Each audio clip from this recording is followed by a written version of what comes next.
Good evening. I'd like to call the Council as a Whole Committee to order tonight, Wednesday, June 3rd, for a budget session. With us this evening are Councilors DiMartino, Councilor Tran, Councilor Caddy, Councilor Di Natale, Councilor Bove, Councilor Joseph, Councilor Solomito, Councilor Starr, Councilor Connery, and myself, Councilor Hay. First on the agenda tonight is the Mayor's Office, pages 6 and 7. We will start with the Mayor's Labor.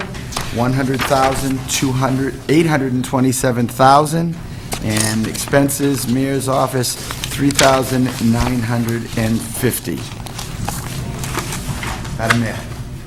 Good evening, councilors. I'm presenting the mayor's budget tonight, and there's just a few things that I want to point out. First is that the mayor's office and the cuts and sacrifices that are made in our office are really reflective of what is happening in the entire city. And what we've seen is that every single department is feeling the pain of the current economic situation. The mayor's department alone, between last year and this year, is seeing a decrease of about $60,000.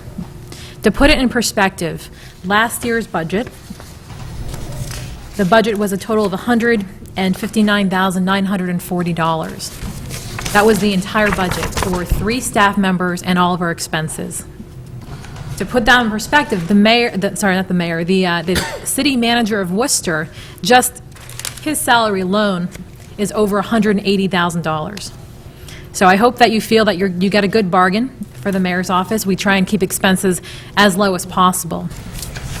What you'll see this year is that the total expenses for city government, again, including salaries, including 2 individuals, and all our office expenses, is just $104,000. We're trying to make sacrifices where we can. The mayor's salary, I'm asking the councilors in the ordinance that is presented before you on the table to decrease my salary by 5%. We've had to make a very difficult decision and eliminate the assistant to the mayor position. And we are also looking to cut our own expenses. We've cut office supplies and dues and subscriptions by double figures, and we're going to be maintaining our promotions and our meetings line item. Those are the items that we use to have meetings, entertain guests that come into our city.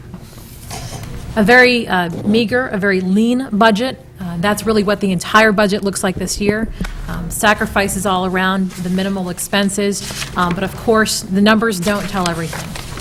We are going to continue to work as hard as we can to serve the constituents and to serve the city, no matter what our salaries are and no matter what our expense lines are. We are all dedicated, and I know this is not just my office, but really every department is dedicated to serving the city with what we have. So I'd like to present that back to the councilors for any questions or comments that you may have. Councilors? Councilor Connery. Yes, I would like to ask the mayor, how can you really justify, and I understand the position the city is in, but how can you really justify cutting the position of assistant to the mayor? That is one of the most important offices in the city. And I just don't see how you're going to be able to function in that office without an assistant. Well, I think a similar remark can be said for most of our departments. How can we function with 13 less police officers? How can we function with a senior center and a library that is closed the days that it is closed? And the only solution I can offer you is that we just need to survive. And we need to find ways together to find new revenue or to find efficiencies within city government so that we don't have to make cuts like this. You know, there is very little fat in city government when you see that we're cutting into the bone, just like this. I don't know how I'm going to survive, how the mayor's office is going to survive without the assistant. This is an incredibly important position. But so are all the other positions, so are all the other services in city government. We've had to, as much as possible, spread the pain over as many departments. And I know that we're feeling that pain very much so in our office because we don't see the workload go down. Just because we have less people doesn't mean the calls go down, and this is for every department. It doesn't mean that the demand for services goes down. But our funding has gone down, our dollars have gone down. I would love to see this position restored. I would love to see every position and service that we've cut restored. So I hope that in the next 30 days, before the next fiscal year, we can work on that. Because you will see the impact. The public will see the impact. I will definitely see the impact.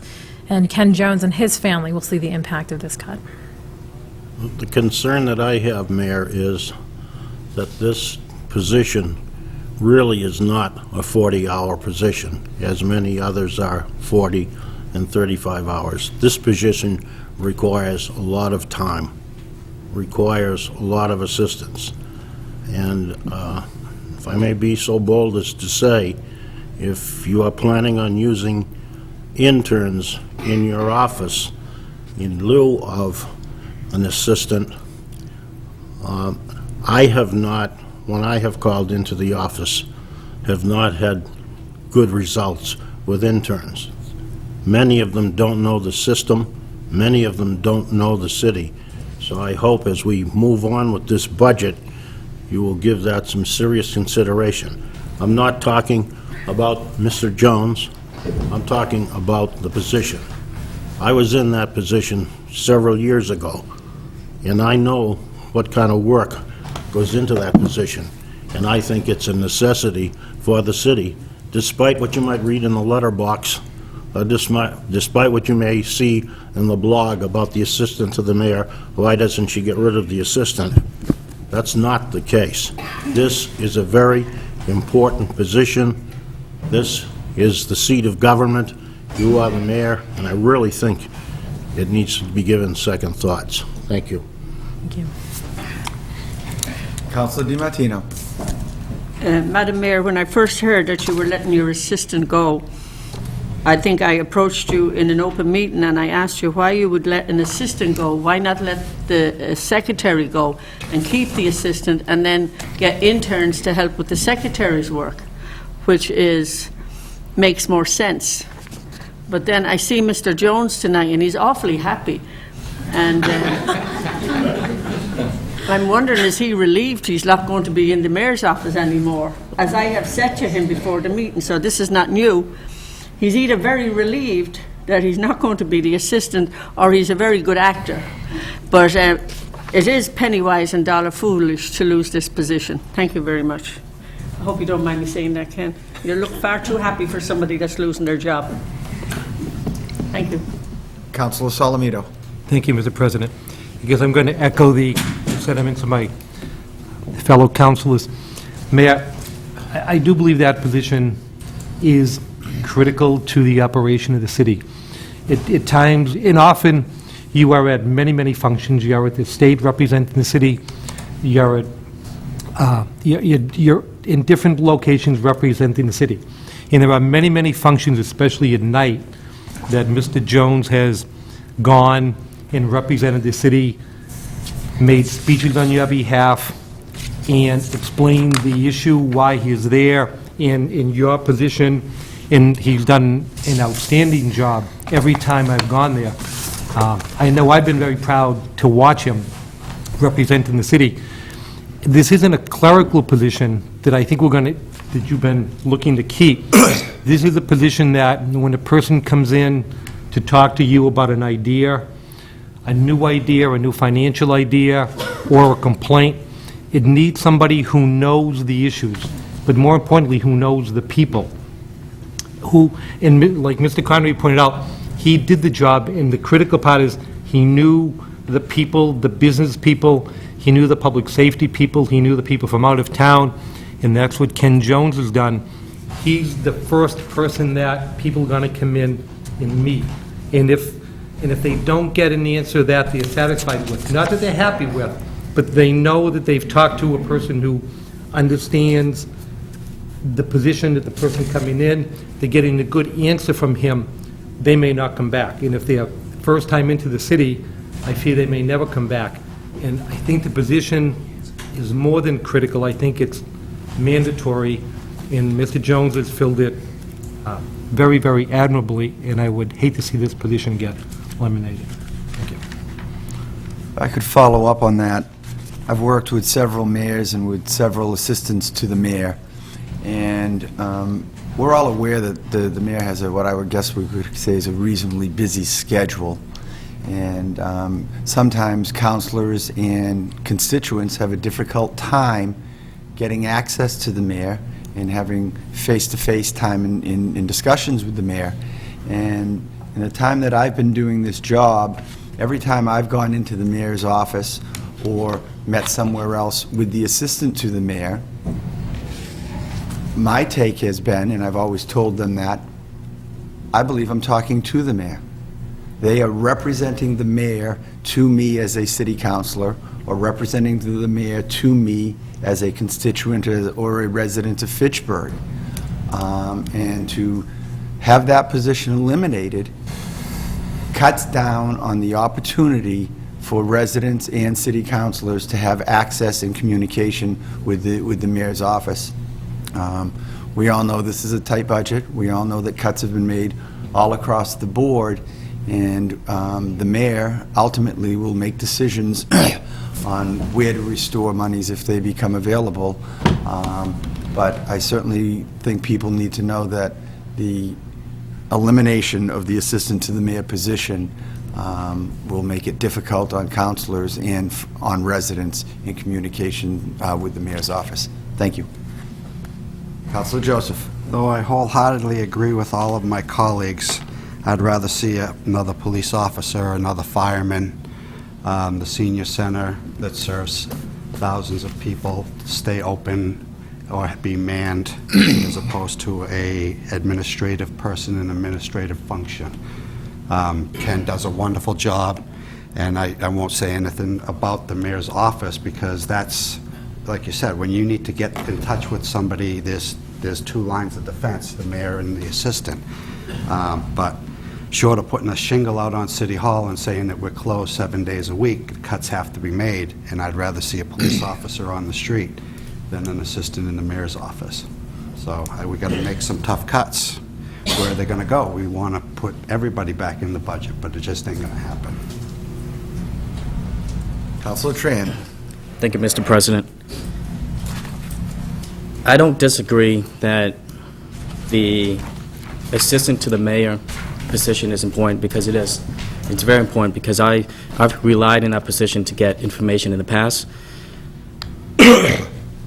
But if the mayor has confidence in her ability to function without the position, that's her prerogative. I'd like to see that happen before we begin criticizing her in getting rid of this position. That's a chance that I'd like to see happen.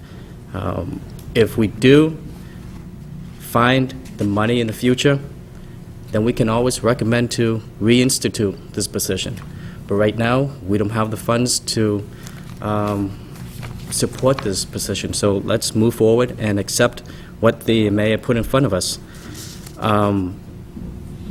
With all due respect to the comparison that the mayor mentioned, we are not Worcester.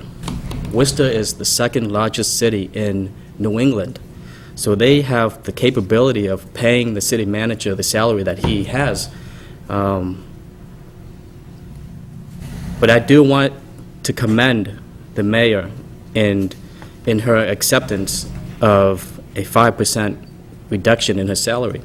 It's a fine example to set as a leader in this city, and it's an example that all leadership, anybody in the leadership position in all the departments should follow, especially those who are ranked in the high-paying tier of the salary scale should follow your example, and unfortunately, we don't see that.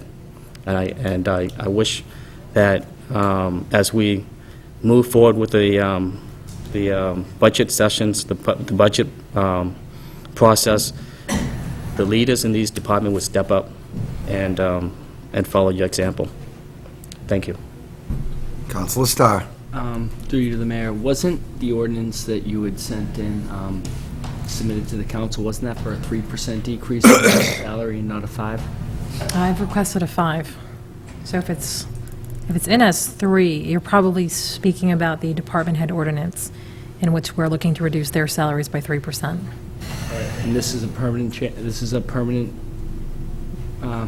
decrease to the mayor's salary for years to come? It's not All like these a one-time- ordinances are permanent until they are changed by the city council. Great, thank you. Counselor Caddy. Just listening to everybody talk, I think we can all agree that there's going to be a reduction in services across the board in every department. My guess will be there's going to be a lot of dissatisfied people, and there's going to be an influx of calls to the mayor's office. So I think after hearing everybody, my biggest question to you, to the mayor, would be, if you're busy, if you're in a meeting and you're not available, who's going to answer that important question to the person on the telephone? Will it be your secretary now? Will you be putting her, some of that responsibility onto her? Listening to Councilor DiMartino speak, if it were business, I think I would rather see the position saved and the secretary's position cut, because the assistant can make some decisions. I think this year there was some discrepancies on him being chief of staff. The council didn't like it. But in fact, he, not just Ken Jones himself, but the position itself allows him to make some decisions in your absence. I think that you're going to find, with a reduction of services, I think your offices are going to be flooded with important phone calls that you're not going to be able to handle. Thanks. Any other questions or comments from councilors? Thank you, Madam Mayor. Thank you. We will move forward on the agenda. Excuse me. To Human Services Departments, pages 34 through 38.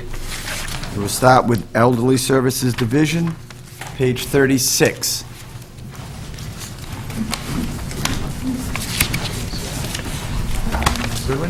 And if Mr. Walsh? if I could begin. I'll just give the numbers. The total budget is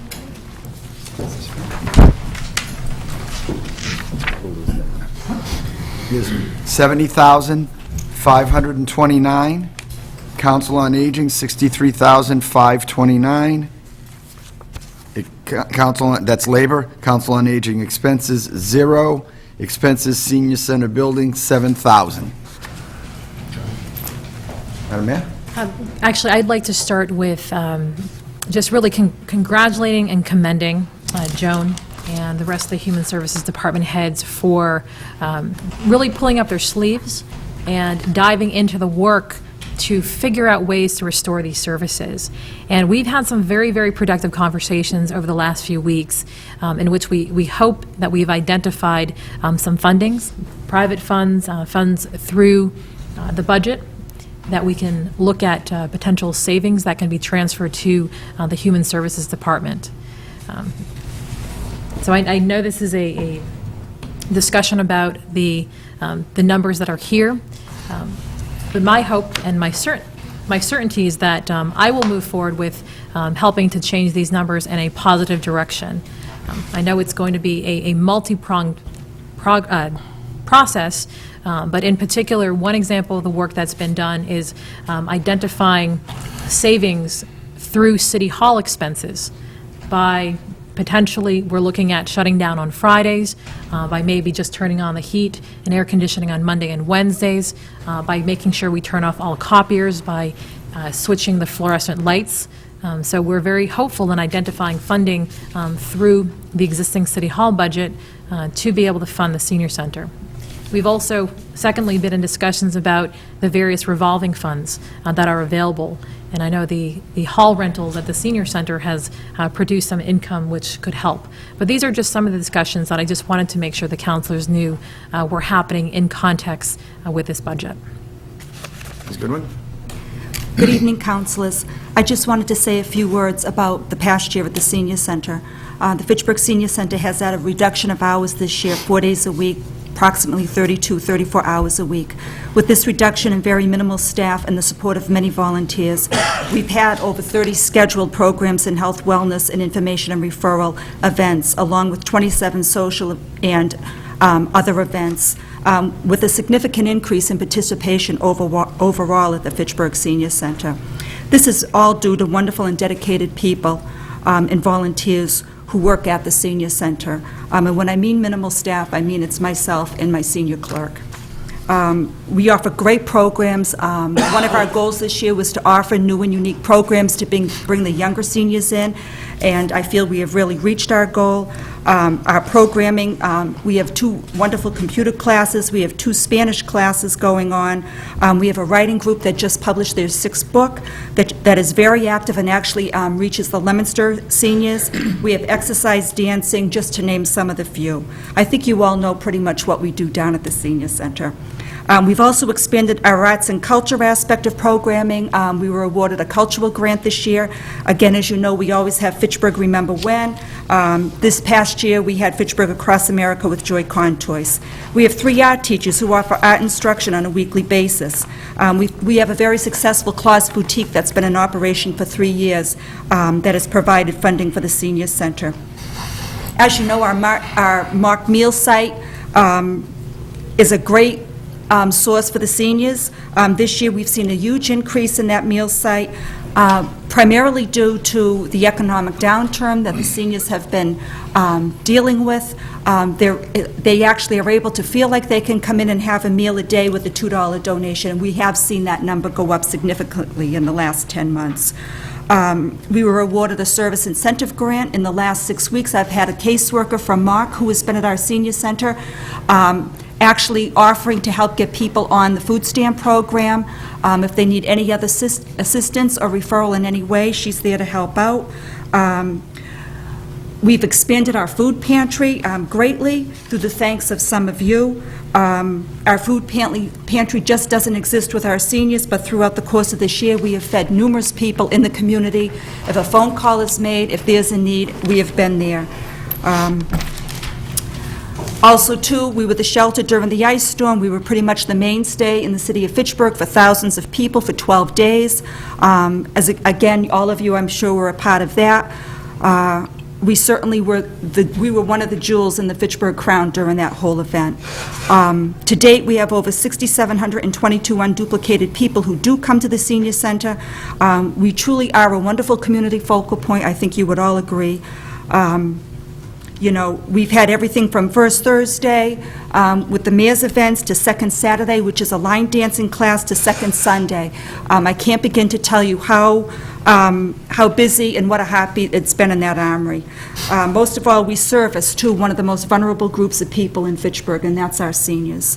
And I have to say, in thinking about this and going back through a lot of the history, I really and truly feel as though that the seniors have been the caretakers and the mainstay of that building for the last 30 years, and I believe the city of Fitchburg put them in that position. That was the John J. Gilmartin Senior Center, and back then, he opened the doors for the seniors. And it's been the seniors and only the seniors in the last 30 years who have fundraised, who have done capital campaigns, who have raised hundreds of thousands of dollars through the Friends organization to keep that building open, you know, for the entire community. And I do hope tonight, you know, in looking at the budget, the mayor actually presented me with this budget. You know, I hope something can happen so that we can at least stay open the 4 days a week at level funding. I truly think we do quite a service down there to the seniors. You know, thanks to my board of directors, too, Bill Walsh. Veterans? Oh, also, too, this past year, as far as building projects go, you all know our elevator project is complete. We're also excited to have the second floor renovation that the veterans completed.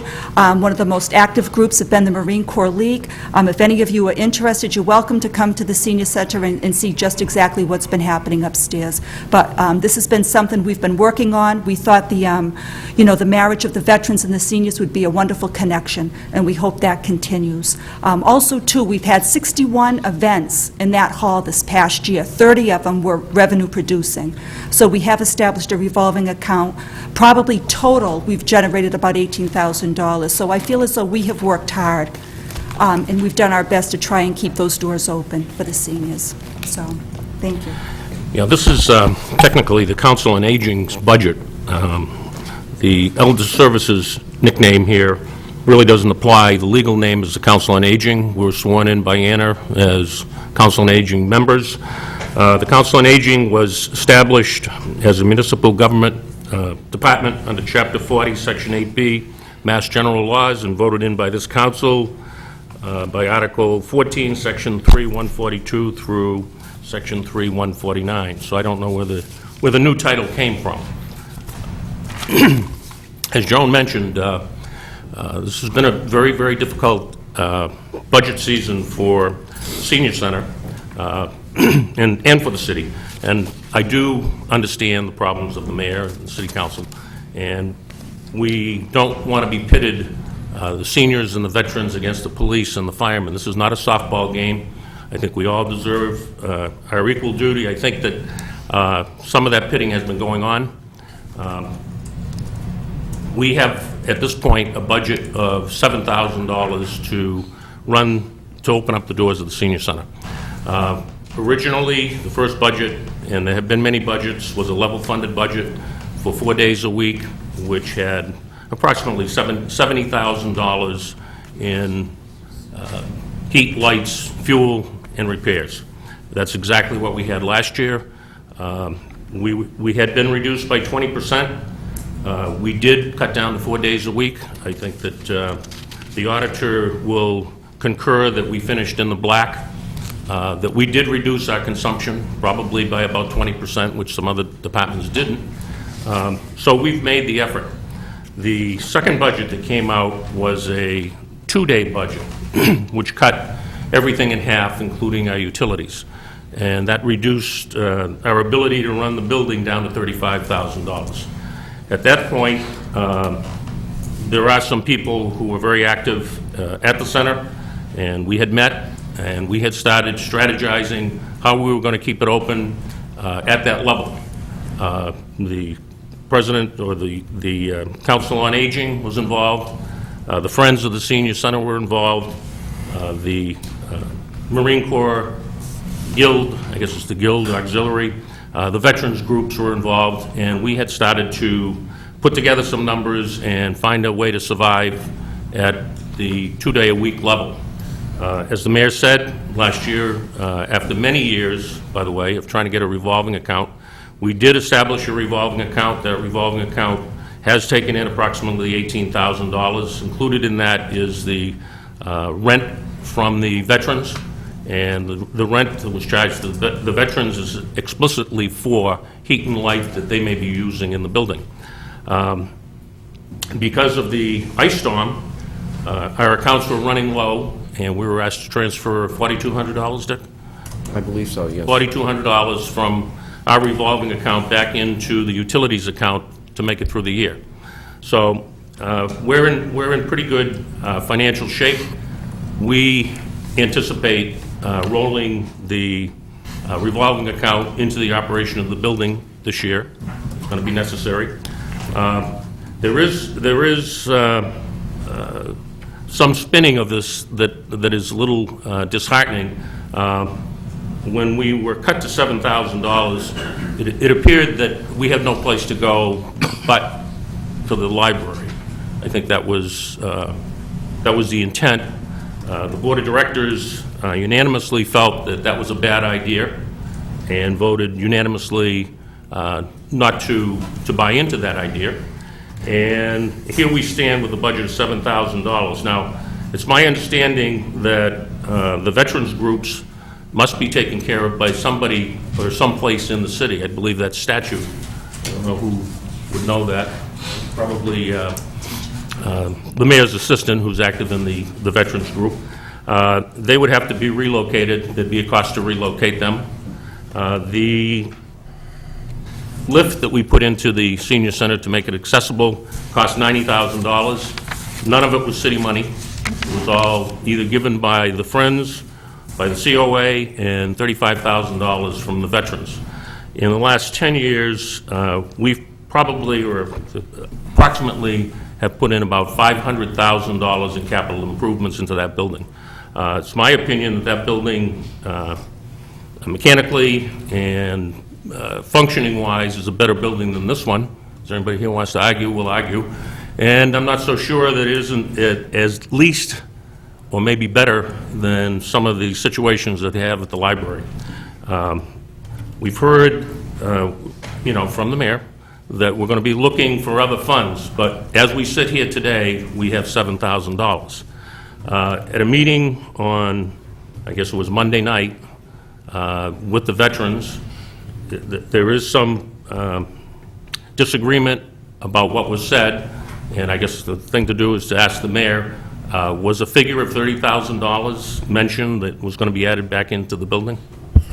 Correct, and I also did mention this before the budget, right now, that we're looking at $30,000 from City Hall expenses to be saved. Didn't say that. You said there may be money. Is the budget now $37,000? It is not, because this is not my budget to do that. There's a multiple-step process. The council can only cut, not add. So any of that transfer would have to go through the city council for their approval. But the intent is, that is my intent, to put in. But tonight it's $7,000. Correct. Okay. So that's where we stand. We will make every attempt to minimize the effect and try and keep the building open as much as we can. There are people in this room.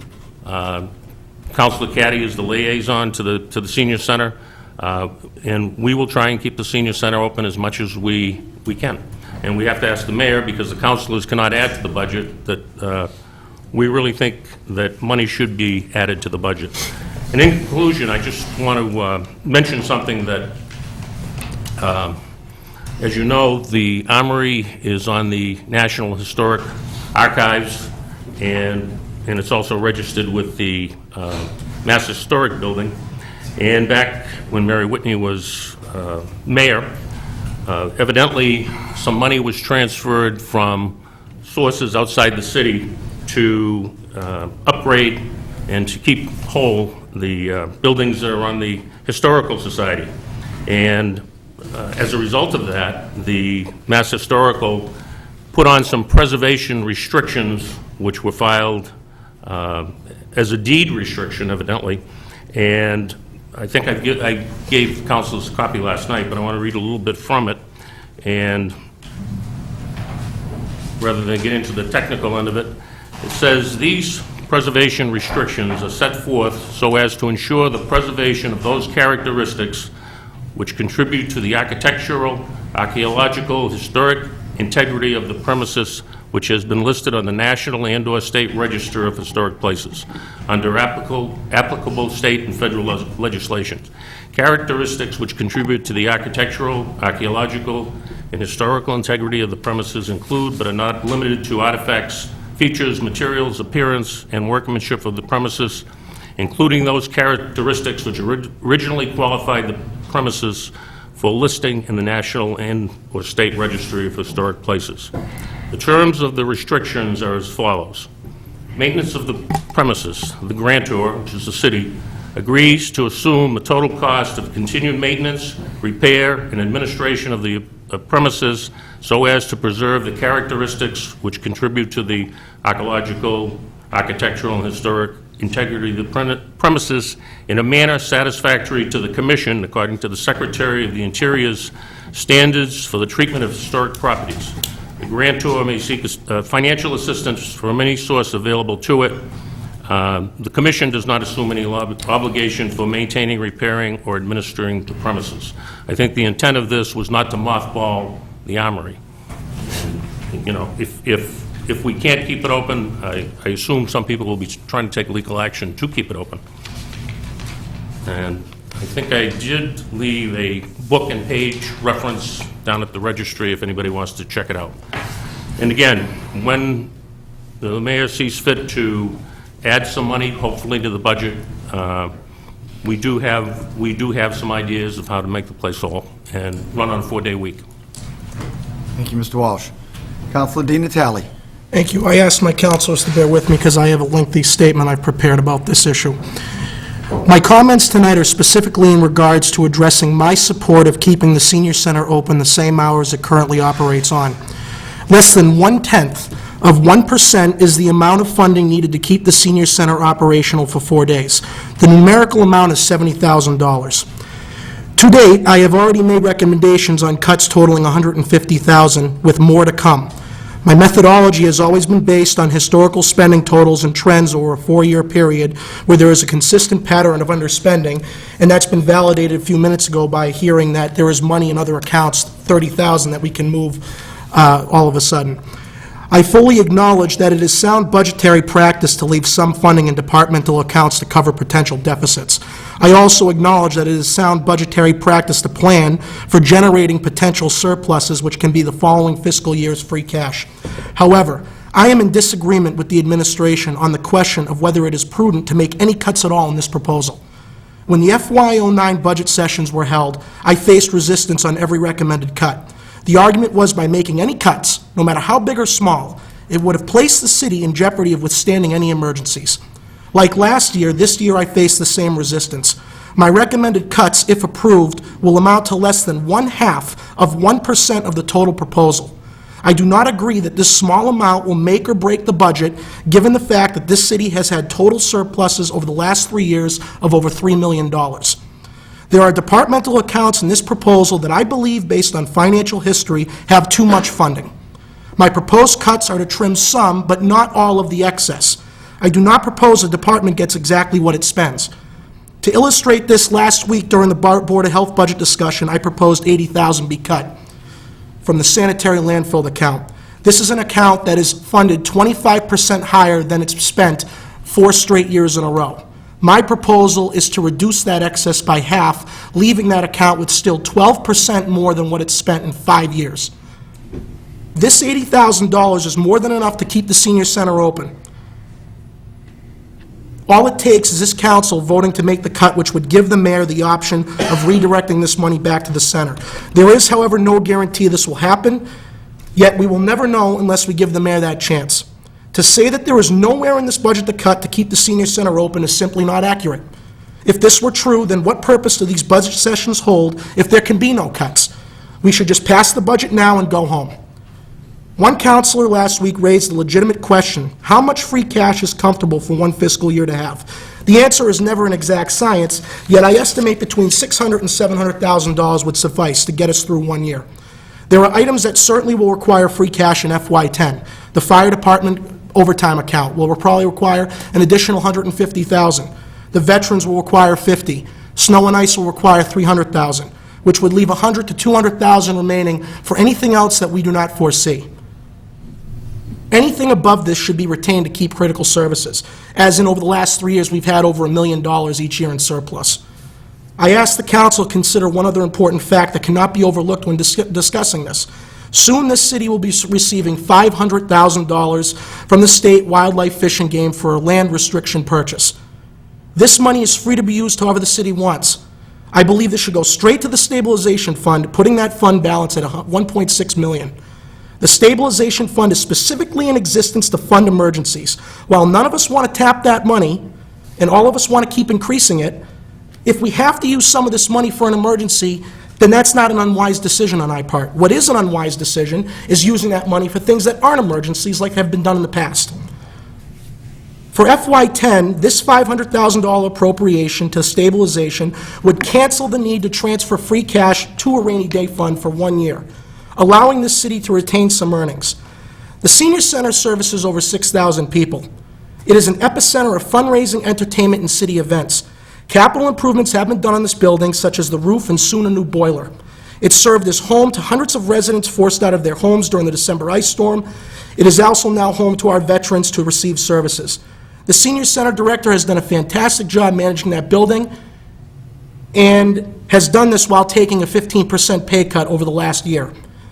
The solution the administration proposes, where the Council on Aging deplete its personal services account to keep the building open, is not viable, and quite frankly, it's unnecessary.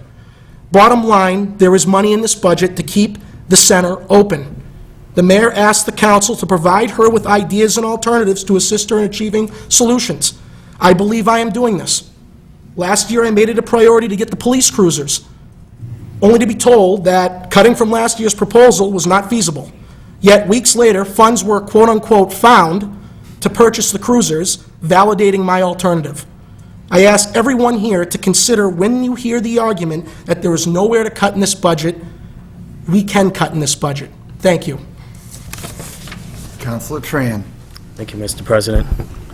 Well, there are places in this budget that we can cut, but we need to spend wisely when we make those funds available. The mayor stated some hypothetical scenarios that we can find additional funds to add to this budget. She also used the word hope. Quite frankly, I've had it. I've had enough with the word hope. We've been hoping for the past 4 years, and the state got worse. We continue to hope, and the country is getting worse.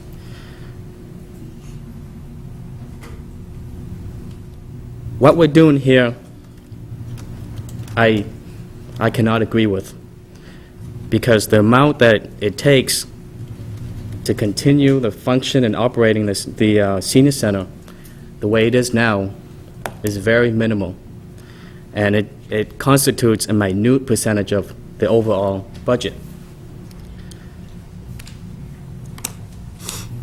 If we look at the budget in front of us with a 90% reduction in the senior center building expense, what are we looking in terms of the hours and days? Basically, the $7,000 would be to mothball the building, as I was told. The Excuse budget me? here, to mothball the building, to close the building up, the $7,000. So why even have a budget? Why was the budget even introduced if we're looking to close the building?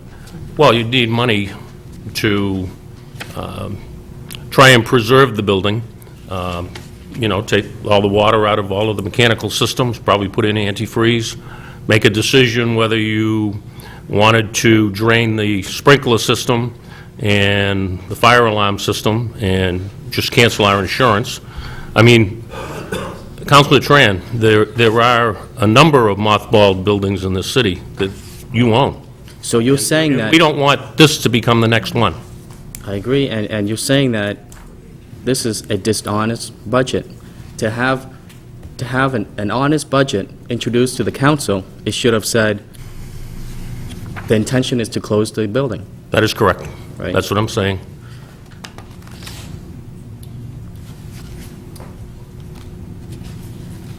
So it's going to take, and if this council agrees to increase the expense for the senior center building back to the normal number. It wouldn't have to go back to the full number. So what number are you Well, suggesting? since the inception of the revolving account, that money, there's probably $15,000 sitting there now. That could be put towards the 70. We would anticipate that if we operated as we have this year and run the number of functions and generated another $15,000 to $18,000 between the functions and the rental from the veterans, the difference is probably what we would need. We're not saying, don't hire another policeman. What we're saying is, let's do what we have to do to keep it open. However, the $7,000 figure, I don't know why it was in there. The answer that we received was to mothball the building. Mothball the building means to close the building. Your question is, if you close the building, where do all these activities and functions go? We've had some discussions. We just don't think that the library is the appropriate place to put it. I don't think that the seniors really could function in the library. Without any money to bring from our budget to the library budget, I think the original intent was to force us out of the building, to bring our monies that we had, probably the $35,000, to the library, combine the two budgets, and open the library and the senior center at the library for 4 days a week. We didn't buy that, and we don't buy that, and so that's the place that we're at now. It's a $7,000 item. We probably have $30,000 over the course of the next year that we can move in from our revolving account of this year and what we'll take in from next year. We have a group of people who are looking at doing some other fundraising. We do have the Friends of the Seniors. However, you know, the $7,000 has kind of forced the issue. I don't buy it either, but I think it's very unfortunate that this is how we show appreciation to our seniors and to the folks who have been contributing a great amount of time and effort to the city, as yourselves. Would it be safe to say that if we put back 50% of the $70,000, that would keep the senior center at its current operating hours and days? Pretty close. You know, maybe 50% plus the 7. You know, it'd be $42,000. We could probably find a way to squeeze by. Okay. Thank you. Councilors, I'd just like to state a couple of things. One is, in the discussions we're hearing, where I want everybody to keep in mind that this is probably the group that is most deserving of services from the city. They're the folks who spent their lifetime working to keep the city running and raising their families here, and they deserve our respect, and they deserve the city and this council's attention when it comes to a service that's provided for them. Secondly, I believe when you're talking about budgets, we continually talk about money and services provided. Well, if you want to talk about the best bang for your buck, at $70,000 for the expense line for the senior center building, I think it's the best bang for the buck that we get as a city, and we need to find a way to make this work. I am encouraged this evening when I hear the discussions between the mayor and Joan and Bill and Councilor Tran and Councilor Di Natale. You know, although we can't add to this budget, I'm hearing things that the mayor is indicating there may be $30,000 that's saved from City Hall that could be added to this budget. I'm hearing Mr. Walsh indicate that there may be $30,000 between this year and next year in the revolving fund that could be added towards the budget. That $60,000 right there gets us more than halfway to the number that we need, and I would presume that if the city meets their obligation, as Mr. Walsh just indicated, at more than half of last year's amount, that they will find a way between the revolving account and other fundraising to keep the services level funded at 4 days a week.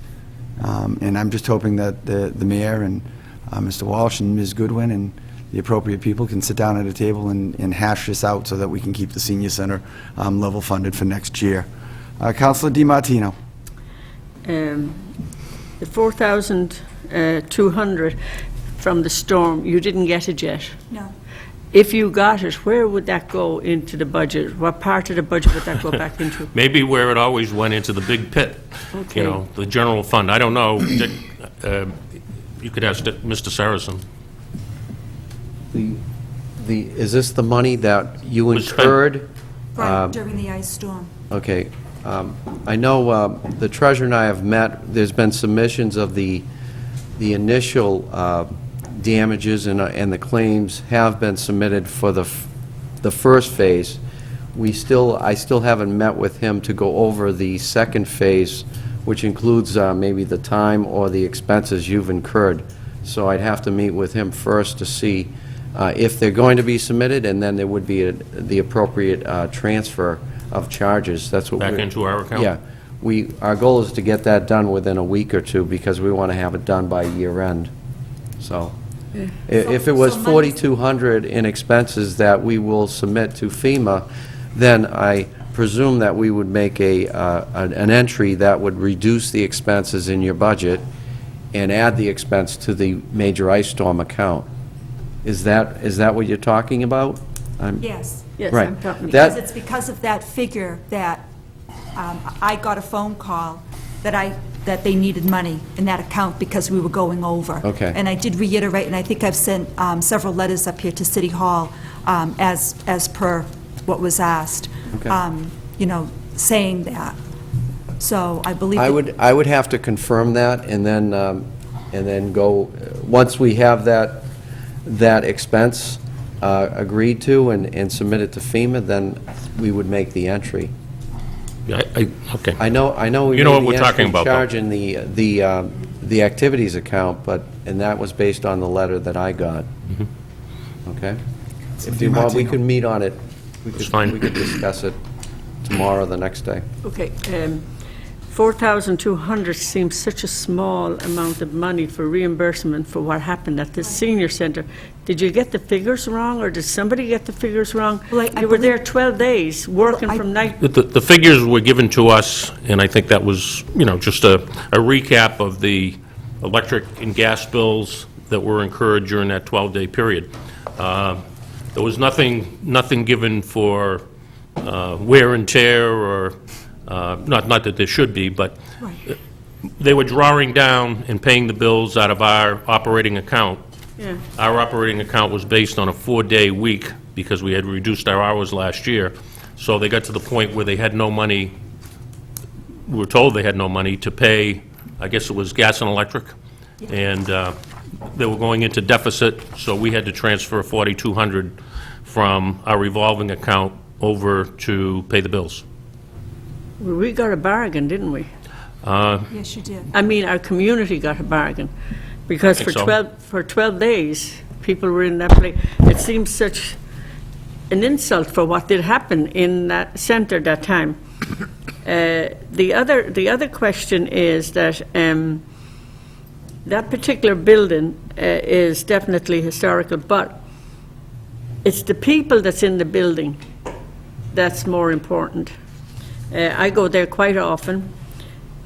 The amount of work and the love that the people have that go there, you can't put a figure of 70,000.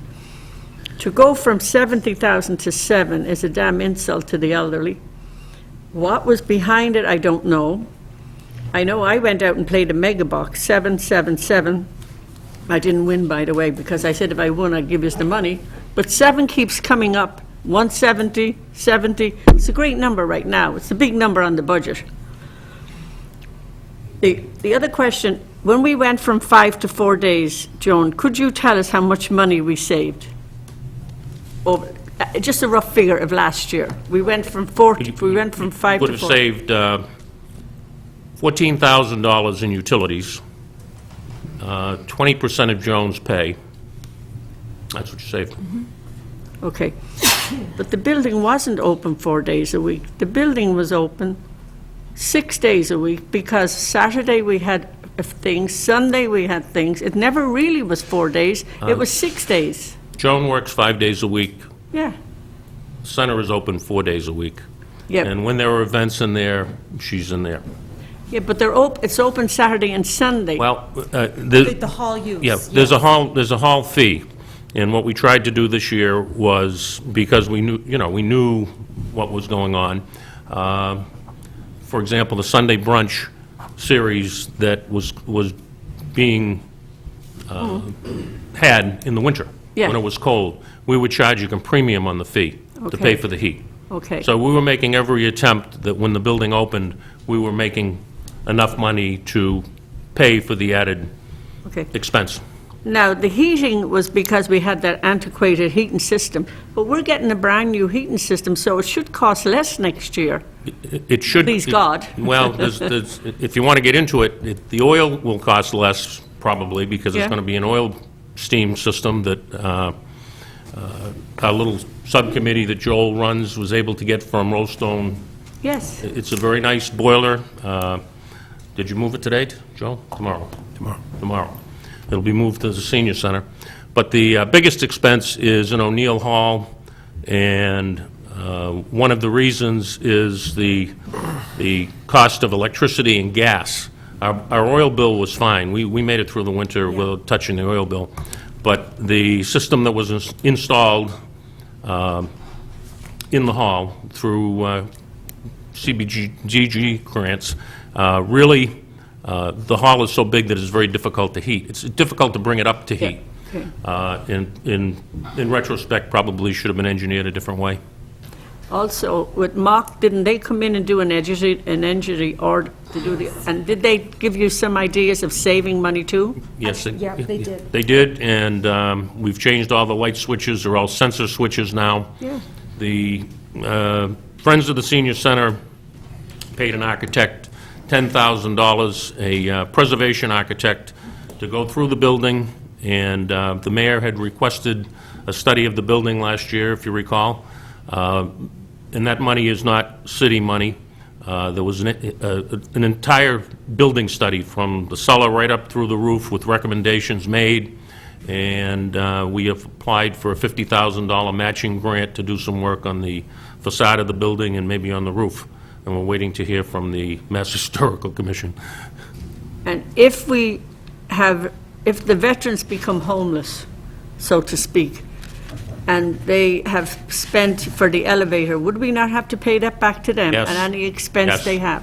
$35,000. So it's penny wise and dollar foolish to close the place. Well, I'm not an economist. No, it's common sense.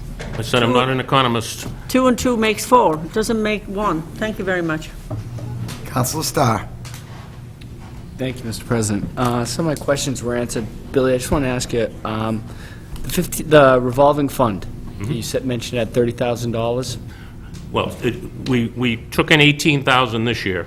Now, is that $18,000 for like hall fees? All fees and rentals from the veterans. Okay. So I just quickly doing some numbers, 15,000 that could be used this year, plus an additional 15 to 18,000 that is pretty much standard raised each year, It's reasonable to assume we could raise that amount of money. and $30,000 that we found. So we get 63,000. I didn't hear anybody say we found it yet. Hypothetically, okay, there's $63,000. What's the standard hall fee? It depends on time of the year. If it's in the winter, we bump it up a little bit to recover money for heat. I think it's, what, 125, 75? 200. 200. We do give it to ARC for 175. Okay. Councilor DiMartino brought up a point I wanted to make. I mean, the place is open usually at least 6 days a week. There's functions, it seems like, every other weekend down there. So in reality, that building needs to be heated a lot more. I know that there were steps involved this year, trying to make it a little more energy efficient, not only with the new furnace going in, but also some added fans, I believe, that That's were been put a up big there. help. And the architect has recommended in his grant with the Mass Historical Society that we try and get permission to put insulation on the inside rafters of the roof. Since it's a historical building, they have a right to come in and inspect it and actually decide whether we can do that or not. They haven't done that yet? Because that's been mentioned for the longest time. Anybody that's sat in Well, there and looked at those It's in the works rafters- now. We've applied for a grant. Okay. And I assume if the Mass Historical Society gives us the grant, then they'd give us the permission to put the insulation up. In the past, when somebody's looked to use the hall for a function, they've had to apply for a liquor license. Now they don't need to do that because since the veterans are housed in that building, they got the liquor license for free. Is that an additional savings that didn't exist before?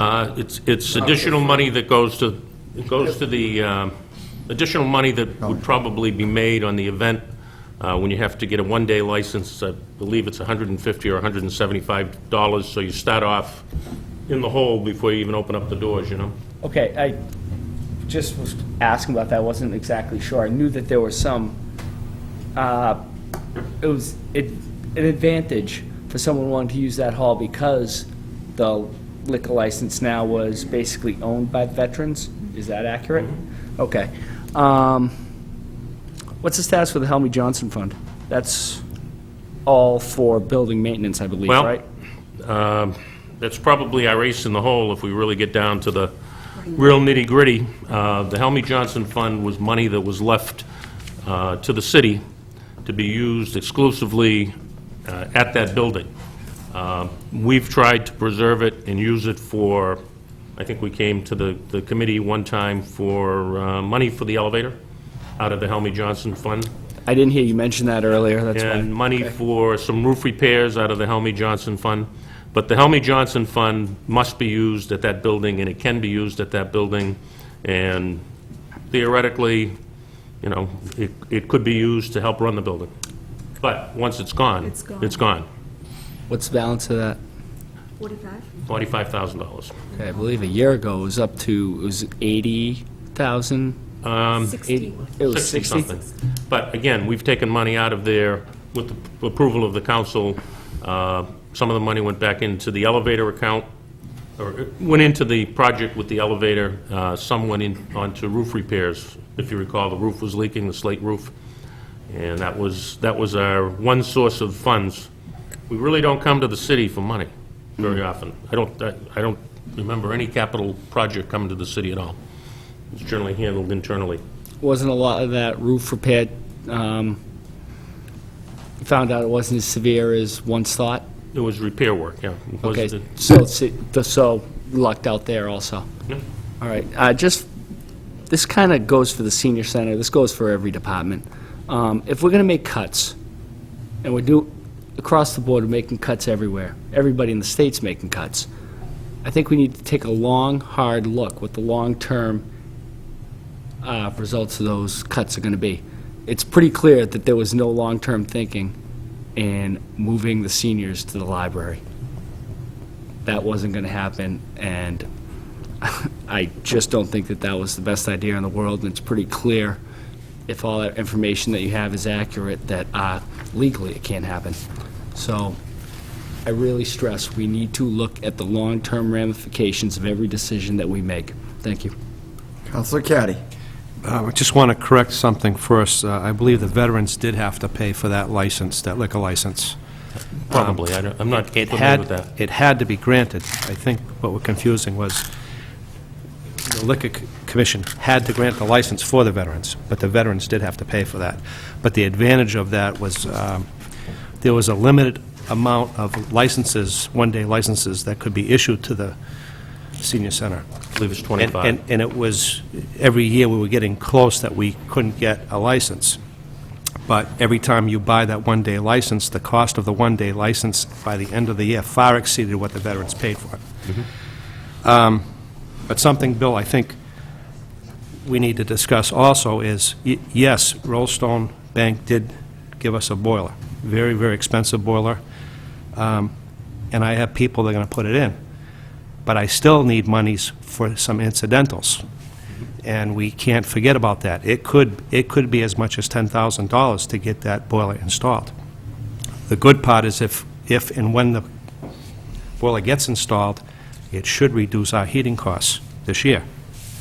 The second thing that happened this year, and I think everybody heard this before, but the roof slates keep coming off the building because the heat in O'Neill Hall rises to the ceiling, melts the snow on the roof, turns to water, obviously, and then at nighttime it freezes and it gets underneath the roof slates, and that's what's popping our roof slates.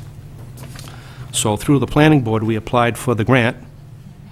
The Friends helped us with the architect, but the idea is to put a sprayed insulation called Isonine on the inside of the hall, leaving the metal exposed beams, so it looks nice. Historically, it'll be correct. Historically, it'll be correct, but what will happen, the heat will no longer escape through the roof, melting the ice and popping the slate. So that would be a long-term savings, because every year we have to replace slates, every year. In some years we don't do it, and then we have problems on the inside of the building, et cetera, et cetera.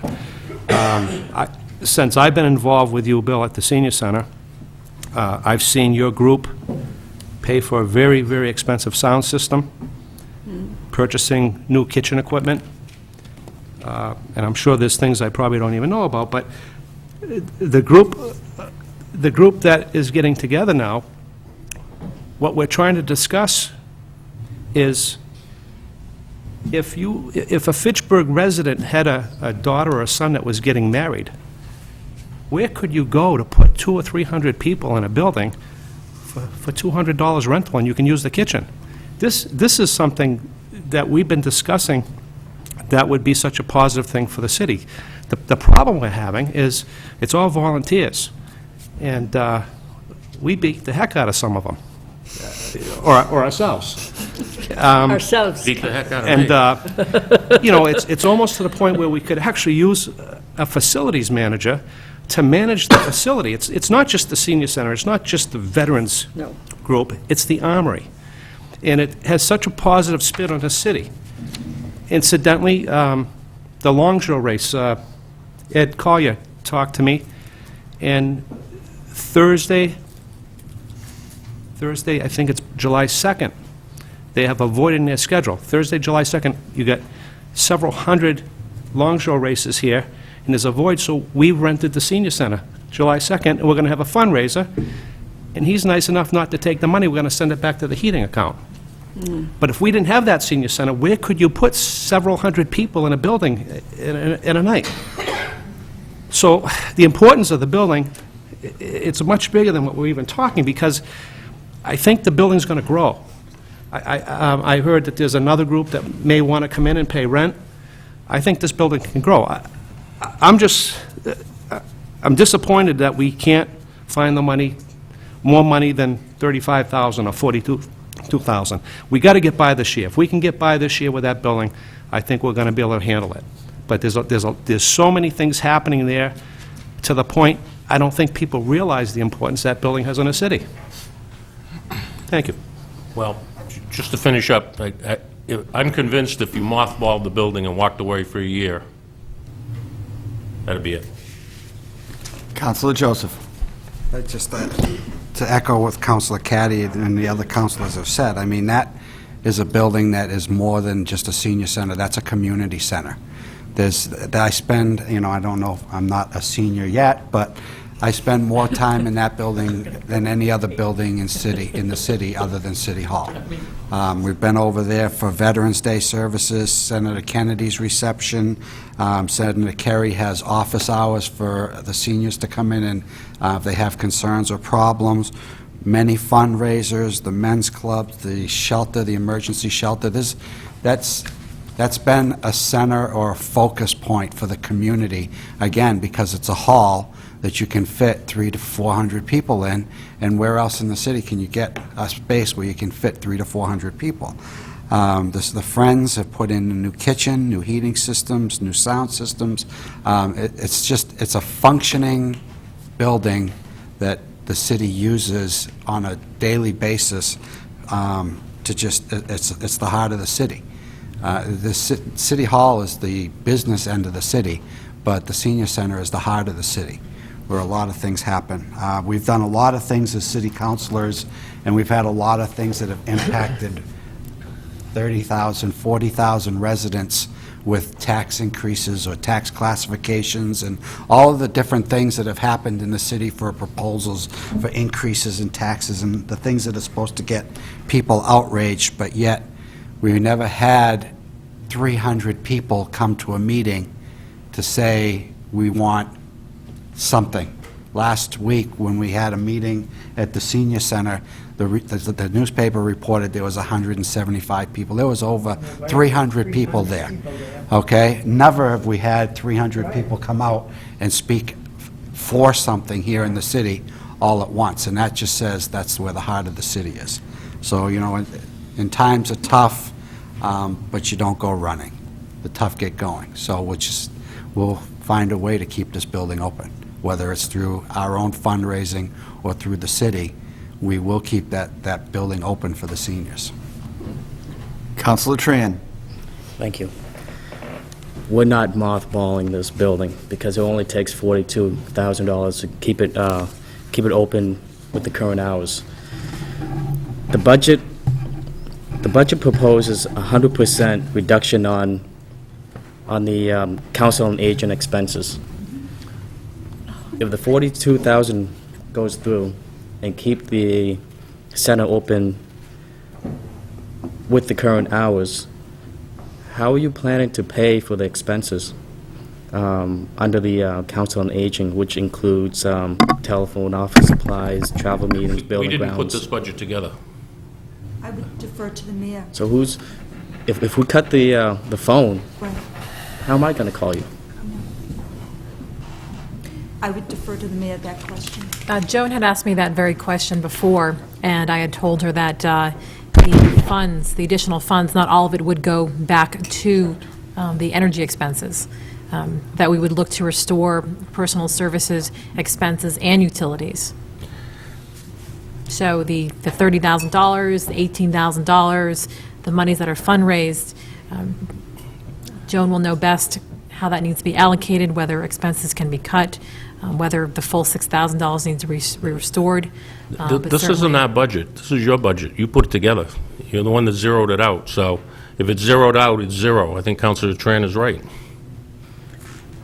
I think besides, Excuse me, gentlemen, the mayor was speaking, if we could allow her to finish. Thank you. I think it's very clear that we know what the city funding can fund. I've stated always that this is what I hope is not the final budget, and that we should work together and focus on solutions rather than focusing on blame. So I think right now what we're discussing is solutions. I wasn't going to put proposed solutions into this budget, but I hope that we spend all our time outside of this council meeting discussing those solutions. And those solutions are going to depend on what we all do in this room, because all of us have a role to play. So I've made some suggestions. I don't have the power to put that in action at this moment because this budget is not mine. But the council, I don't know what your actions may be. You may also have further cuts. My supplemental budget will come when your budget is complete. I see what funds are available and where the funds are needed, and I will make those proposals then. Councilor Tran?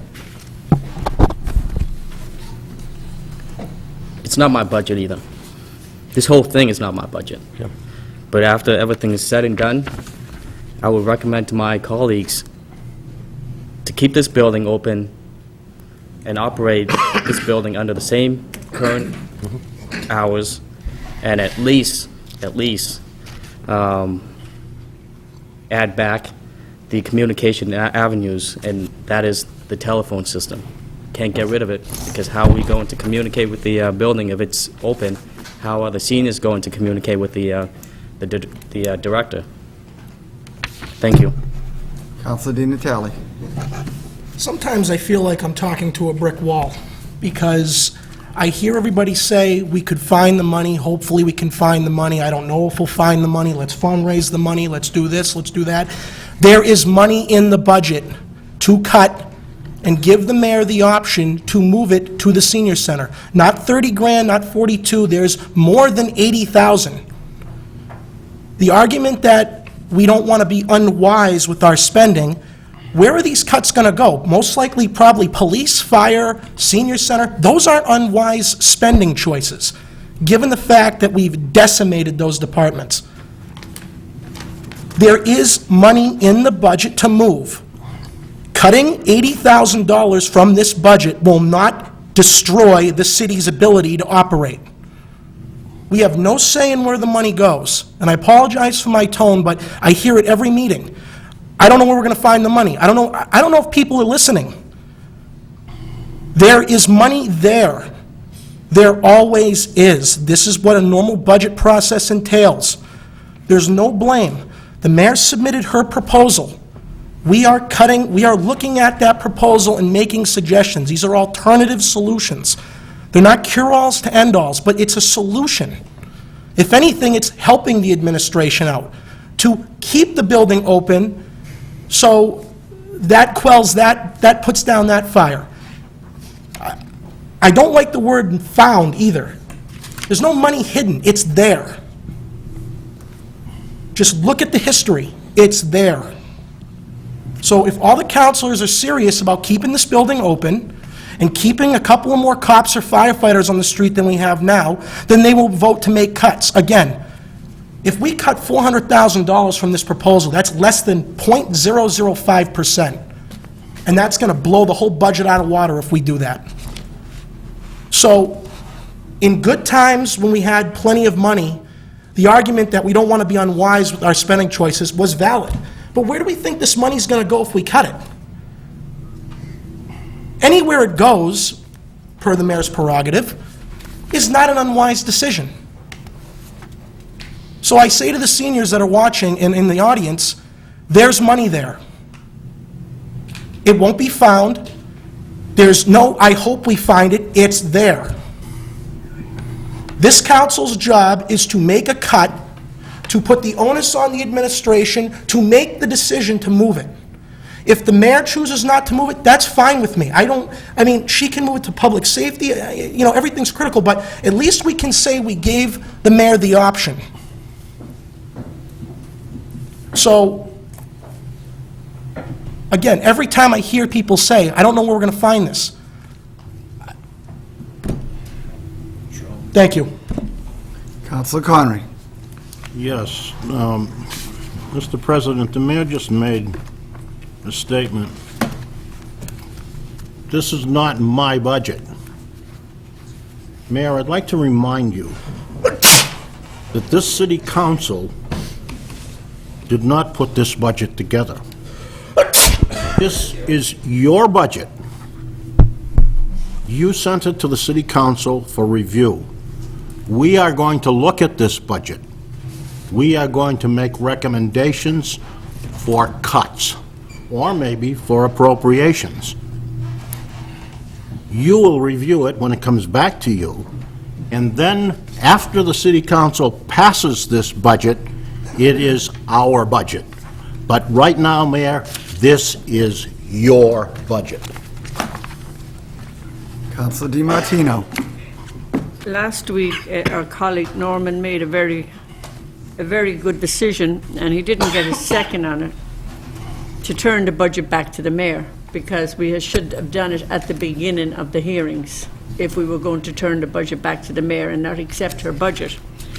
But I have a question. Can we turn back part of the budget to mayor if we don't like it? And this is addressed to you, and we can't. So in other words, this budget is a farce, this part of the budget, to take out, no, I mean, unless we're going to communicate by pigeons, we're not going to be able to get a hold of you, Joan. So it's not even funny. No, it isn't. It's sad. I'm an immigrant from Ireland, and there's two groups of people I respect, and that is the veterans and the elderly, which I happen to be one now. It is an insult that I went to the senior centre when this first came out, and if anybody had seen the fear and the sadness in the elderly and the worry what they were going to do, it was more than I could take, so I made a very quick exit out of there, which made me a coward, because everybody was saying, can you help out, can you help out? Most of these people pay taxes. They're still paying taxes.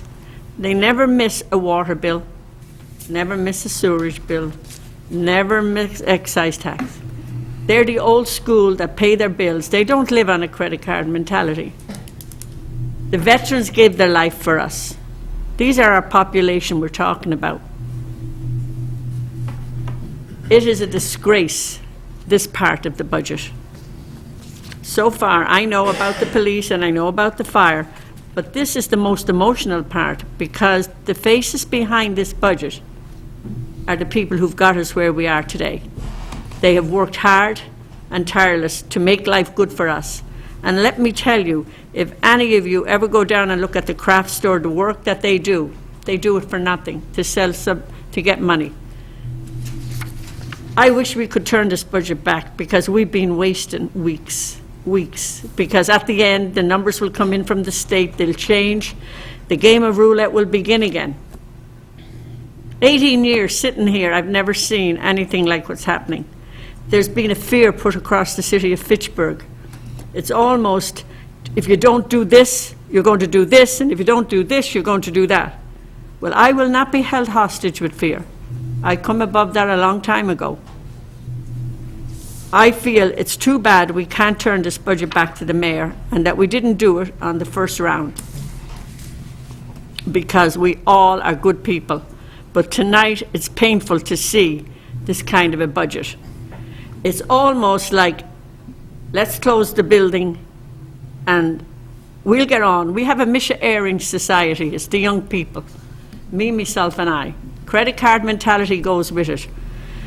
One person called me up and said, we have several elderly living in their home. Why don't they just sell their home and go into a high-riser? What right do the young people have to say to the elderly, you sell your home because you're taking up space? That is the consensus, and this is a disgrace to this country. The veterans, we're only here because of them, and we're here because of the elderly. And I would love to send this part of the budget back to the mayor and tell her to reconsider it, and I cannot do that. But I would like publicly to say, I don't know what she was thinking about when she gave us this budget. If it's shock she's looking for, she got it. Because I was shocked at this budget. And shock is not it's a very painful thing, but it will not make me change my mind that the senior centre should not be open 4 days a week. It should be open 5 days a week. We're really not saving any money because it's open 6 anyway. It's a farce. The whole thing has been a joke from the beginning, and it's been a joke since last year. Thank you very much. Counselor, well, we can't send specific parts of the budget back to the mayor. I, for one, will state publicly that if by the end of this process, the budget hearings, we have not found additional cuts, didn't mean to use the word found, Councilor Dintelli. If we haven't made appropriate cuts and we don't have assurances from the mayor that those cuts, some of the funds from those cuts will go to restore the senior center, I, for one, will not vote for this budget. Thank you very much. Councilor Bove. Thank you very much, Mr. President. Again, this week, I got to remind everybody that since we started this budget process, since this so-called budget was handed to us to go over, the bottom line has changed maybe 6 times now. So what are we voting on? What are we looking at? Well, you know, how can we agree to a budget that is bogus? Even if we agree to this budget and make all our appropriate cuts, we don't know if that money is there. We don't know anything any more than we do right now. This budget is nothing but a dream sheet. Dream sheet filled with heartache. And I will make that my recommendation again, that we turn this entire budget back to the mayor until we get some final figures. Councilor Solomino. Thank you, Mr. President. In all due respect to the comments that have been made about the budget, prior to the budget being submitted to this council, we had received a request, or at least a possibility of a request from the Honorable Mayor of an extension being submitted to us until the final figures from the state were available to her so that she could give us a more accurate budget. And I applauded that request. However, there's members of this council who adamantly said, I want the budget by the 15th. I want the budget by the 15th. Well, we got what we asked for. It wasn't realistic, but it wasn't the Honorable Mayor's fault. She said, I don't have the figures from Boston. What you're going to get is a outline, but it is going to change. And she was very clear, and she told all of us, what you're going to get is an outline that will change. But it wasn't a bogus budget. It wasn't a false budget. So for us to sit here tonight and say, I'd like to send it back to the mayor, should we not have thought about granting the extension a month ago, similar to what, and I always hate to compare to Leominster, but they agreed with the mayor, take your time in giving us a budget until you get the figures from Boston. But we demanded the budget on the date that it was required, and I know the statute said that we're supposed to have it, but an extension can be given by the Department of Revenue. But we demanded and we got what we asked for. So what we have is an outline, and we have to live with it, but we have to bear in mind that these figures are going to change from the mayor. She never misled anybody to that possibility. She told us what you have is not cast in stone. So I feel somewhat bad about saying this is a bad or a bogus budget, send it back to the mayor now. The figures we have, we knew they were going to be flexible. And either we live with it and then make recommendations as new figures come available, or we grant an extension if the mayor wants another extension. That's all I have to say. Councilor Joseph. I guess I'm glad I wore my glasses today because I wanted to make a point that they're not rose-colored. For 6 out of 8 years that I've been a counselor, we came into the budget session with rose-colored glasses, that our revenues would be this number that would come back from the state that would be this great amount. And we hired public safety employees, and we hired people in City Hall, and we hired, and we hired, and we hired, and we gave contracts, and we gave contracts, and we gave contracts. And all the time I said, there's a freight train coming, and the freight train's going to hit us so hard. Well, the freight train's been here for 2 years at no fault of the current administration.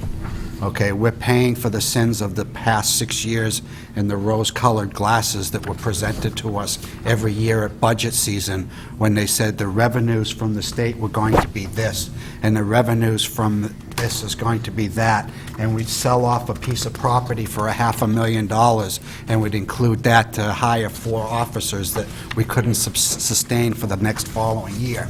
And we just continued that mentality year after year. What is our budget? Well, it looks like it's going to be $96 million this year. All right, let's spend it. Well, this is, to me, as painful as it is, this is the way the process should be built up as opposed to torn down. Okay, this is the budget that it is, what it is with the revenues that were given to us as of May 15th. And if we get more information by July 1st, we can build up the budget, but it's much more painful to hire people and then lay them off 3 weeks later than it is to get people's expectation that this is where we're at and this is where we can go when the money comes to us. So I'm fully in support of the way the budget process is going. This is inevitable that it had to happen, but it's more a sign of the times, and it's not something that we didn't do to ourselves. Councilor Bove. Yeah, thank you again, Mr. President. First of all, I would like to tell the mayor that I don't hold you responsible for these shortfalls. So you had some very difficult decisions to make. There is no doubt in my mind, and we all have the same feeling. But we are in the middle of reviewing a budget that has no bottom to it, I guess you could say, that's not standing on anything. It's moving around from day to day, from hour to hour in some cases. And for us to sit here and accept a budget that's moving in like that, it's rather foolish. Like they say, a moving target is hard to hit. Well, we've got to get this target stabilized before we can actually vote on it. Thank you.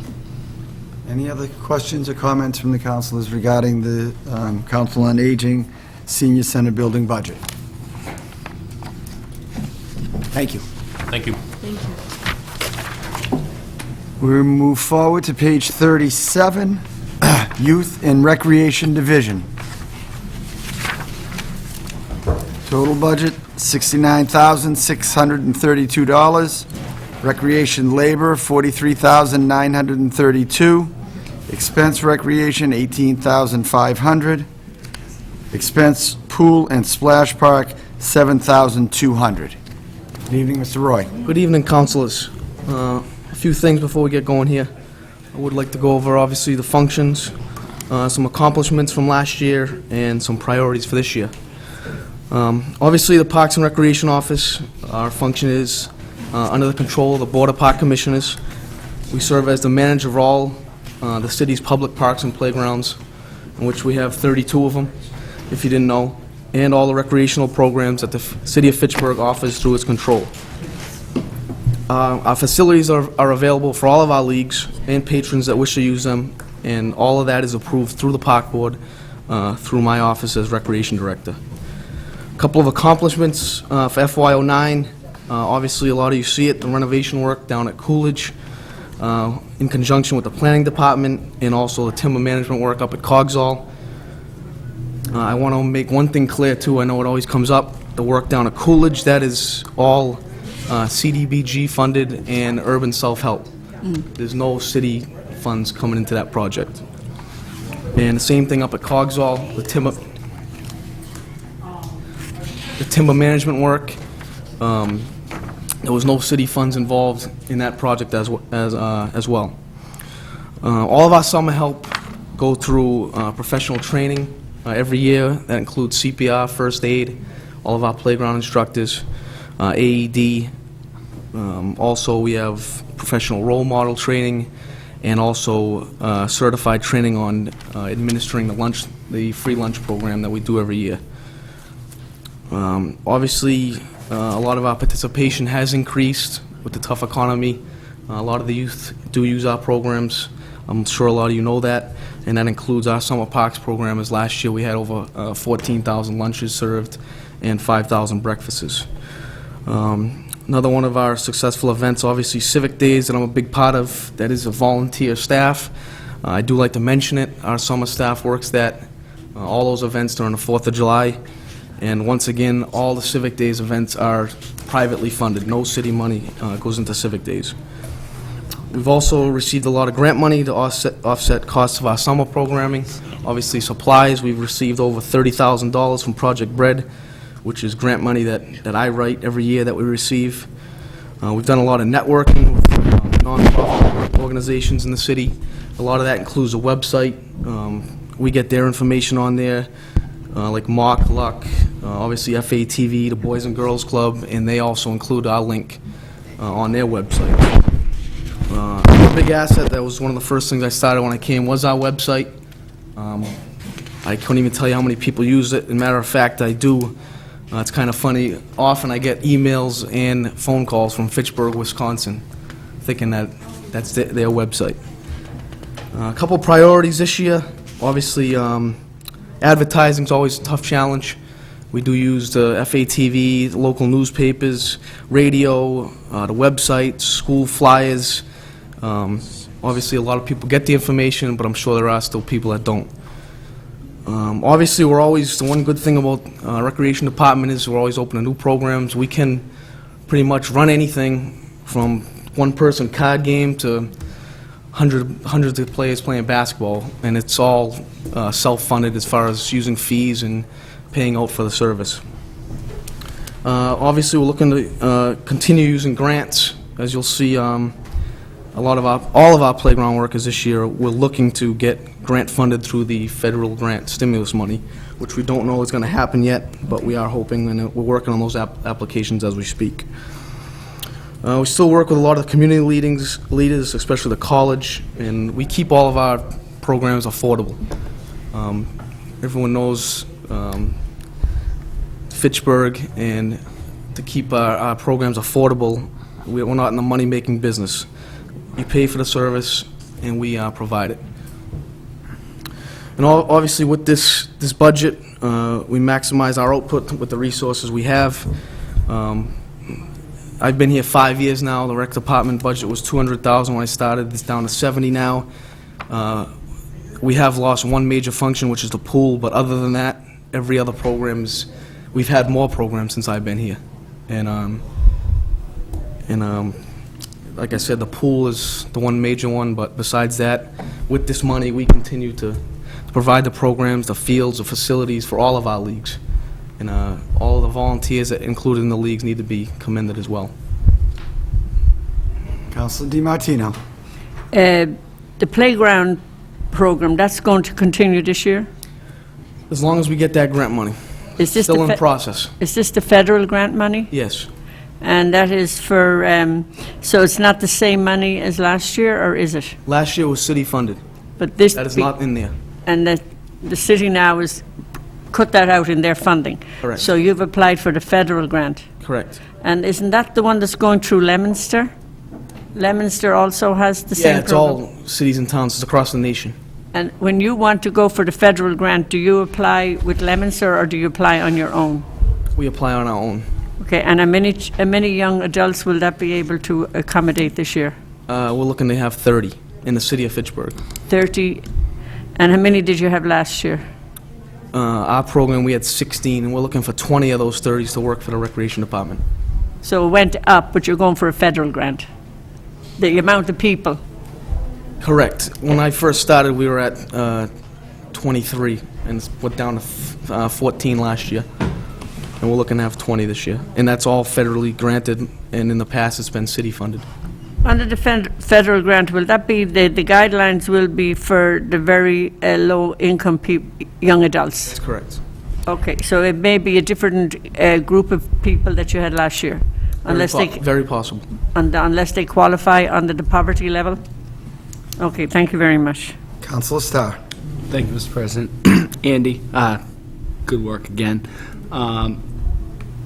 The new park, I know I asked you a ton of questions over the last couple months. When was it going to be done? And you did say that it'd be finished by the end of May, and sure enough, I was down there on Monday with my daughter, and it came out really nice. And the parking lot by the softball field is 1,000 times improved over what it was.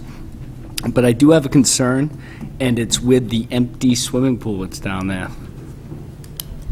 Is there maintenance continuing on that? I know there was a lot of money spent not too long ago to have that put in, and now it's going to be empty for the second year in a row. If things aren't maintained during that time, they're going to break down. It's going to cost even more. What's the status of the two empty holes in the ground, I guess? At this time, there's no money in the current budget besides pumping out, which we need to do, because it is getting pretty scummy down there. There is no money in the budget to do any maintenance there. So other than pumping it out just to keep the stagnant water from filling up with mosquitoes? Correct. And that's basically all you can do? Also, I noticed how many leagues do you actually run out of your department, roughly? You mean in conjunction with, or? In conjunction with your department. We totally run our basketball program, youth basketball league, which is over 300 kids. We got 27 youth teams, boys and girls. We also got a men's adult league that we had 12 teams in the past. All the other leagues use our facilities, which I'm in contact with the presidents almost every day. Babe Ruth up at Park Hill with Councilor Hay. Fitchburg Youth Soccer, which uses Coolidge. Fitchburg Lassie League, which uses Coolidge. The newly formed Cal Ripken Youth Baseball League. They're using Herman Burke Field and Gus Johnson. The Street Hockey League, which plays down at Coolidge. So there's a number of them. Keep up the good work. Thanks, Andy. Thank you. Councilor Conry. I have a couple of questions. The line item for special events is $2,500. What are those special events? A lot of that is our holiday events, the Halloween party, Christmas party, Easter party, and some of that is also helps fund the concerts on the Common during the summer. I would think that maybe there could be some sponsors from private industry, private business on that. In times like this, I think some of those things should be cut. I'm going to recommend that you cut that in half, please. Also, what is who gets the clothing allowance? That is for our summer help, the T-shirts that we give them for our parks staff. The playground directors, etc. Okay, thank you. Councilor Di Natale. Thank you. I think, Mr. Roy, your ability to increase services with practically nothing is a testament to how good of a job you're doing.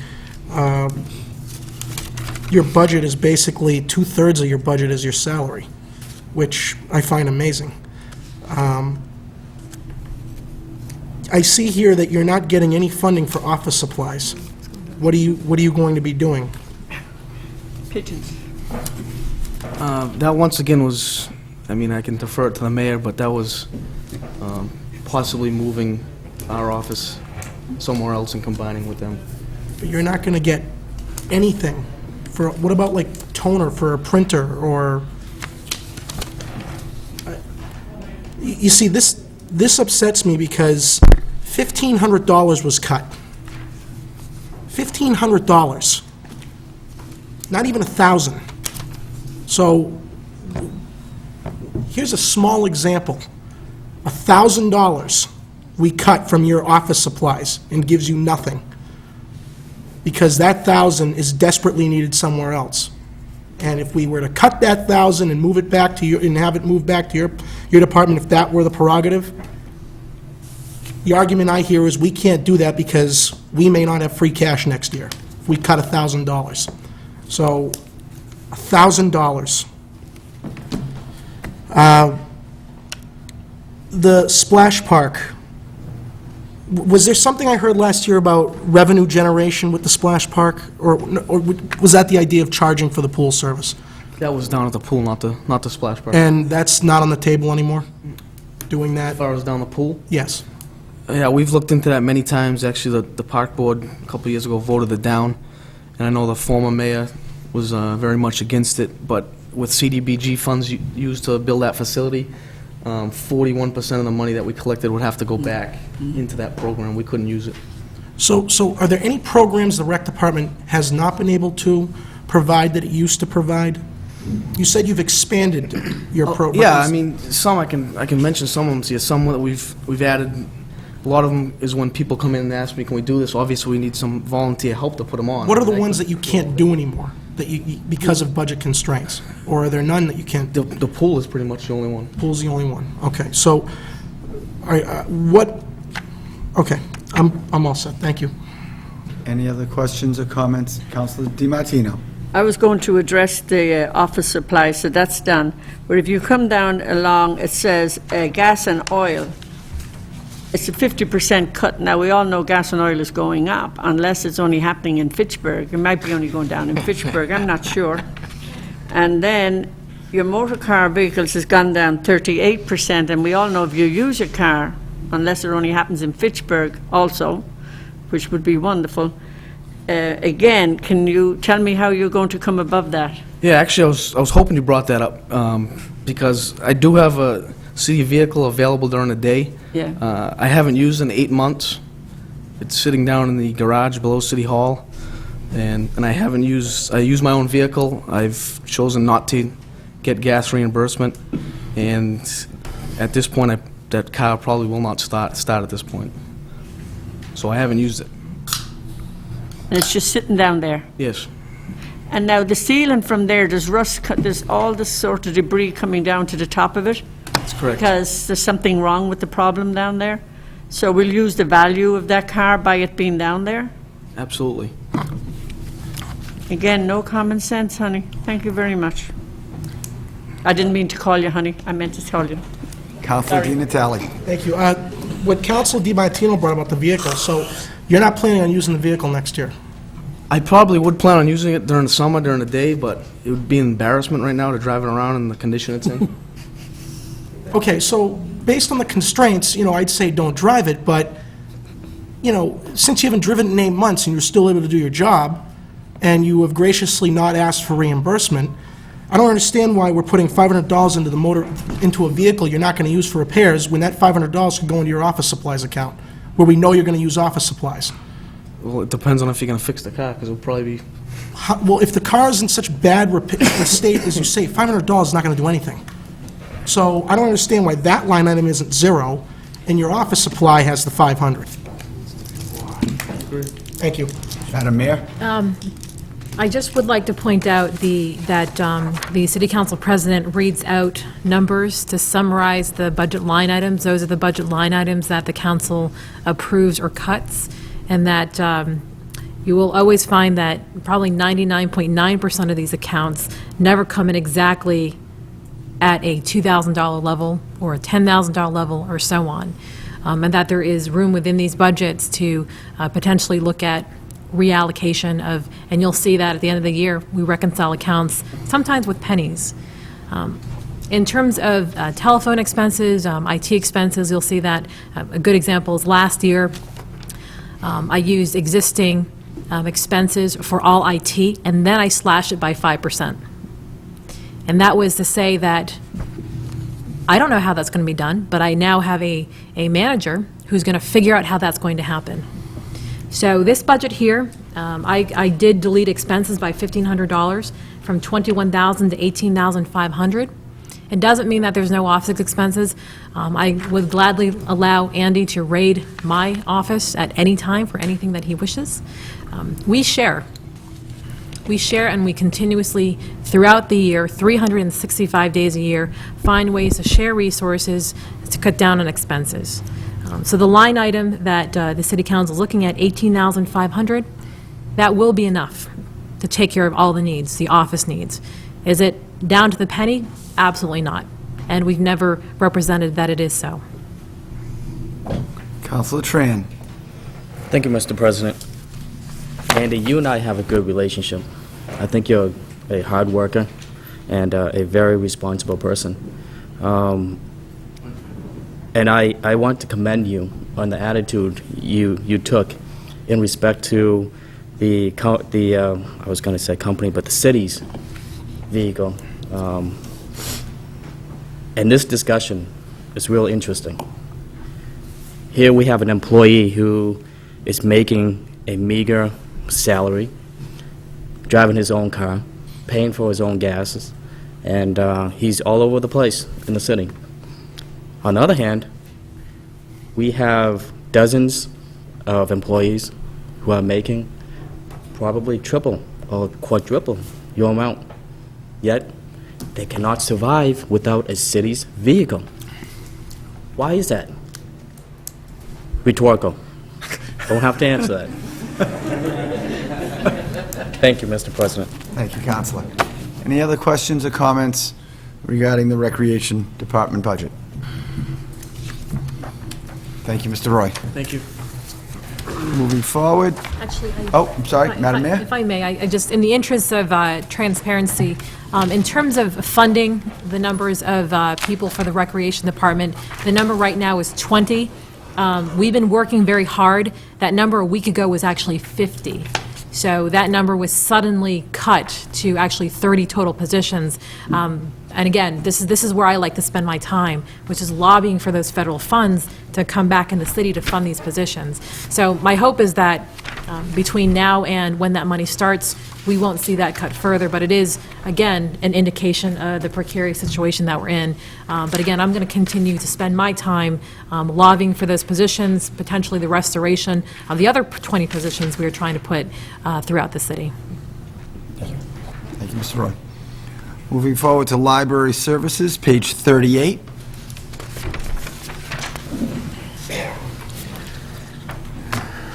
Good evening. Good evening. We have a total budget of $281,993. Library administration, $172,965. Expenses, library office, $6,000. Expenses, library supplies, $35,000. Expenses, library maintenance, $68,028. Ms. Impressia? Mr. O'Connell? I'd like to just say something first. I'd like to first publicly, on behalf of the Board of Trustees, thank Sandy for coming out of retirement. Yes. At roughly a 50% cut in pay also. She's done an outstanding job in the 5 months she's been with us. Again, actually she was here longer because she used some of her free time last July and August and volunteered without obviously any pay, and has put a new emphasis on working together, and the staff we have, after a 67% cut last year in our budget, going from 63 hours to 21, and from 27 employees down to 7. They have done an outstanding job. They have worked harder and actually have accomplished more than at any time, I think, in the years I've been on there. I asked Sandy to do one thing for us, to just get some kind of an account as to, how well we have done in the last, 10 months, 11 months. In the July 2007 to June 2008 budget year, between the circulation of the Wallace Library and the Youth Library, the total circulation, open 63 hours, was roughly 190,000 books circulated, or articles circulated. Since July of 2008 to present time, the staff with 21 hours, based on 12 months, is going to do about 140,000 circulation. For 7 people, that's fantastic. They have bent over backwards. They work extra hours. They meet on their own time. They've given of themselves wholeheartedly. And I'd like to make sure that the community knows that, because they deserve a pat on the back. Also, the Friends of the Library have been working very diligently with us. To date, they've raised and given us $13,200 to help with some of our projects and for passes and so forth in the library itself. Now, the budget that we received, last year we got a 67% cut. This year I believe it's around 25% more. And it gave us very limited options. And last week the board sat down and tried to work out what options we could do for the community. Many people said, just close it. You can't do anything. You just can't function with the budget you had. But we didn't want to do that. We had an option of based on the budget figures, of 2 days, 14 hours. But we realized the staff, professional staff, has been with us for many, many years. It took a tremendous cut in pay last year, couldn't possibly survive on just working 14 hours a week. And on top of that, they'd lose their health benefits, which would be disastrous. So we looked at another possibility of staying open 21 hours. We had, even though we asked the certified from the state, we have some money left over on the state aid. And we voted to put $45,000 from our state aid into this year's budget, and voted then to stay open 21 hours with the provision we're going to go as long as we can. We may not make it till next June 30th. It may mean May, it may mean June, that we may have to close unless we get some additional help. But the staff has done an outstanding job, and I'd just like to make sure the community knows that. And Sandy? And they're here tonight when they close the doors at 7 o'clock. I came on to survive, to have the library survive, and that is in the budget talks that I have had with the mayor and our Human Services Committee. I am committed to, and we are committed, our staff of 7 and the trustees, to survive. So the budget that you see here with the bottom line of $281,993 is about $100,000 less than it was last year. We are planning to use the state aid at least up to the $45,000 mark.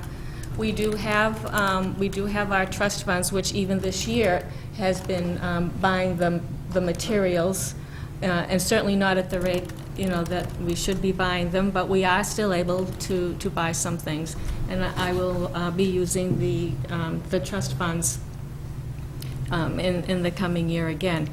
And we have one little good thing going for us, and recently I heard, though we were decertified, and the surrounding libraries, many of them followed a traditional path of saying you won't loan to us. And we have still loaned out our books. Anyone who has requested a book, whether it's, through online or, and it is a controversial item, but librarians do want to serve. You want to, it's something you want to do. It's what you do. So we have continued loaning out, and I did hear that we do qualify for the net lender reimbursement for each item that we have loaned out this year. I don't know how much it will be. They don't yet know what it will be, but the state actually did give the money to the regional systems, like where Central CMRLS is how I know it, to disperse, and they're doing it by how much you have lent out. It's all done statistically. It comes from off our CWMA's database, and we should be getting some money. I don't know. In the past, when we've done it, we've had as much from $8,000, $11,000. So that's going to go right into the book budget. And we've had the Friends that have been doing some fundraisers. They gave us $13,000 this year, too. So that is what has been going into materials to certainly help us along. In this budget here, I think one big item that comes to mind is IC data processing. That's we might even have to put some state aid into that, because that is our connection. We're automated. That's what we have to pay, and that is the minimum amount. We are getting the minimum service on that. So, if you have any questions about any lines, Councilor Di Natale. First, a two-part question. How much is in the trust fund, and what is the trust fund allowed to be used for? there are several trust funds. What I have to use is several trust funds that are available. Some are restricted, some are unrestricted. I don't really know how much. I keep a track of each one and how it works, but I believe I have a free right now of $30,000 in the trust When fund. you That will say carry over to next year. the unrestricted, that means you can use it on what, anything? Basic. Just materials? It's basically, it's unrestricted, but it's basically materials. However, there is one for furniture. That's this little sum of money. People that have contributed to the library, they've had a specific purpose. Some are popular books, biographies. Some can be very specific and they're hard to spend, like the Irish American one but the monies do carry over, and so I think that Bob might know more about the trust restricted funds. have been given to us with specific directions as to what we can spend it on.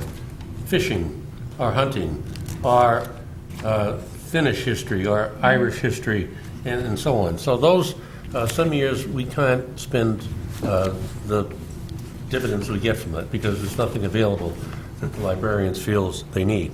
The unrestricted have actually restricted, they've given it to us to buy materials for the library, books, CDs, and periodicals and things like that. So even though they're not totally restricted to a specific item, they do have some limitations. And then we have the Wallace Fund that we use basically to give us an annual additional budget of about $50,000 that we then use to buy materials, books primarily. And the $45,000 in state aid, was that discovered that we didn't know we had? Well, we knew we had some state aid. We didn't know the exact figure. It was money that we received from the state before we got decertified. We're not receiving any more, so what we have is as much as we're going to get until, I hope in the next few years, we get back on and do get recertified and become eligible again. But we consulted with the city auditor and found that there was money there that we thought it was in our best interest and the community's best interest to to use that 45,000 to attempt to be open 3 days. Well, it's a shame what's happened, because this is an example of a state mandate that can't be followed, so the cities and towns that are having hardships are being punished. We're being punished. I hold the Board of Library Commissioners responsible for this, because they don't see reality. I understand why the statute is in place to keep a certain level of funding for libraries, because their concern is they're the first to go. I mean, we've lost $6-7 million over 3 years. If the Board of Library Commissioners thinks that we're not going to touch the library with $6 million in cuts, they're crazy. When we're losing all these officers and firefighters, they're crazy if we're not going to touch the library. I mean, I think the issue for me first is decertification more than the 7 days a week. If I had to pick, I'd rather us be certified. I can't believe that they're going to, and this goes for any other library, they're going to decertify us. I can understand if the city of Fitchburg had a bucket of money and we said to the library, you know what, we're going to slash you by 65%, even though we have the money to give you. I can understand them then saying, well, then you know what, you're getting decertified. But they're decertifying us for something we have no control over. And it's driven by, in my opinion, the mandate that they have, that as they see the cities and towns get less revenue, they keep the mandate the same. They don't give us any leeway. We didn't cut the library because we didn't care. We cut it because we got 50 officers now and 2 fire stations are being closed. We're not sitting on a pool of money. I mean, sometimes I think these commissions that are up in Beacon Hill, they don't know what the heck they're doing. They don't see reality. I mean, I know our state senator, our state rep have wrote to them and advocated for the library, but it's fallen on deaf ears. They are committed to their mandate. And they're seeing libraries all over the Commonwealth drop like flies. We're lucky to have one still operational. There are several cities and towns that have closed them. And it's just like with the schools. We don't get enough revenue, yet the mandates stay the same. So in my opinion is we're being punished for something we have no control over. It's not fair. If we got cut last year within about 5% of what the other departments had cut, we would not have been certified. There is leeway. It isn't completely black and white. Unfortunately, we took a rather large cut last year, and we've been able to survive for this past year because of the workmanship that we have from the professional staff. And that is correct, Mr. O'Connell, but like if we cut it 10%, we still would have lost it. That's correct. 10%.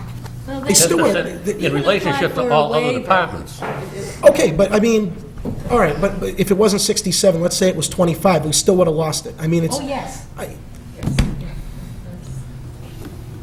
devoid of reality. Thank you. Councilor Starr. Thank you. When did certification run out? January 1st. Now, last year, we cut $700,000 from the budget the previous year. If that $700,000 had been restored, excuse me, actually going back to it, talking almost $800,000. Now, if you were to get $800,000 added to your budget, would you be certified? Not immediately. It would take, I believe, I may stand corrected, 2 or 3 years. They take an average of, yeah, it takes 2 years minimum. 2 years minimum. So Yeah. I asked the It's off. I asked the question last year. I found out after the fact that some of the information that was presented to me was not entirely accurate. What do you need to have for certification? We need to be open 63 hours a week. Okay. That's, they're starting to debate that and maybe make it 59 hours. So it's, and basically that's what And takes. 13% of the budget from the city has to go into materials, books, periodicals. 13% of the library budget. 13% has to be, that's the formula that they use. Okay. In other words, it's not, and we have to have a certified library director. Those are the 3 major items. The formula is actually a 3-year formula. So because of the money we were allotted last year, and what apparently is on schedule for us for this year, next year, if we could get a significant raise, not 800,000, it would, the 3-year period would be averaged in, and that could make us eligible the following year, I guess. It's a 2-year period to get recertified, or on the path to being recertified. Okay, now you mentioned a waiver. Was a waiver ever applied for last year? We were cut too severely Yeah. to apply. We were well beyond the limit. In the past, the Fitchburg Public Library has received waivers. I personally know of 2 of them, but Kind of like a you stopgap still measure? have to be within, you have to be close. The last one was Governor, was Mayor Mylott. Yes. The money was a unusual mixture because we had the youth library and the city was putting in a large amount of money, but it wasn't able to be budgeted on paper, as you see here, directly. And we had to go to a special hearing, and he explained it, and they thought it was an adequate explanation, and we got provisional certification from them. So if we were to hypothetically find say half that amount, say $350,000, I don't think that'll do it. We'd have to be open enough hours. what would it take? It would take, How much money would it take? I'd say in the vicinity, we have had discussions with the mayor over this, a 3-year period and what we could do. I think she had calculated, somewhere in 550 to 600,000, is that? That was actually above the last year's figure, but because it's reset yet another year, it's probably around the 500 to 600,000 still. Councilor DiTali just made me think of something. With the State Board of Library Commissioners, they cannot be blind right now. They have to see what's going on with all these other libraries. What's the likelihood of some of these standards being lowered a little bit to maintain? Has that been pursued or looked into at all? The only thing we've heard is the reducing to 59 hours a week. Yeah. That goes by your population. For the population of Fitchburg, we Right. need to be open 63 hours a week. Well, would Boston have to be open? 63. know. 63 is the limit. Yeah. There is 4 different classifications, We're in the top one? and we fit into the 40,000, is how they calculate it. And we would, if this passes through the state legislature, it would be 59 hours, but the other factors are the same. But then you can get state aid, then you qualify for the state Right. aid. And that's, what we're going to be working on in this coming year is the state aid that we have just saved. Okay, so that'd be the minimum number, though. The biggest concern, I think, at least for myself, was the loss of certification, because with that go so many other services. $600,000, huh? Just to give you an idea, last year, when we were certified, we received about $75,000 in state aid, plus we were eligible for a number of grants that amounted to a vicinity of about $21,000. So when we became decertified, we lost another about $90,000 to $95,000 from the state. Wow. Okay, that's all. Thank you. Councilor DiMartino. First of all, welcome. It's great to see you. I know that you're dedicated, and you're very refreshing to have you here tonight. Did I hear you right, Mr. O'Connell, that you're going to be able to open the library 3 days a week? Is this until the end of this fiscal year, or is that for next year? No, we're planning that for next year. So what would it take you to open 4 days? What's the number to open for 4 days? I don't have it, We'd need but I didn't before. maybe about another 50,000 or 55,000. Okay. I want Based on to, what we about have to 50, provide. 55, About, yeah, and that would be 4 days. yeah. When you read the paper and you read all of this, you'd never think that it's only costs $55,000 to keep a library open 4 days a week. It's like millions and thousands of dollars, so it's lovely to get the actual figure. Last year, and I want to bring something up because you didn't answer me last year. I don't know if you avoided answering me or just didn't answer me. I asked you about the painting that was found in the cellar, and the board chose to allow the den lady in charge to spend it on furniture. No, it wasn't really, it was library-type furniture. It was stacks, and it was materials in the library. Many of the stacks we had were so old that they were falling apart.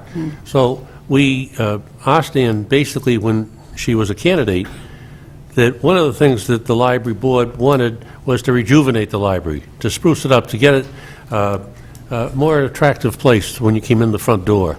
And she proceeded to try to implement that.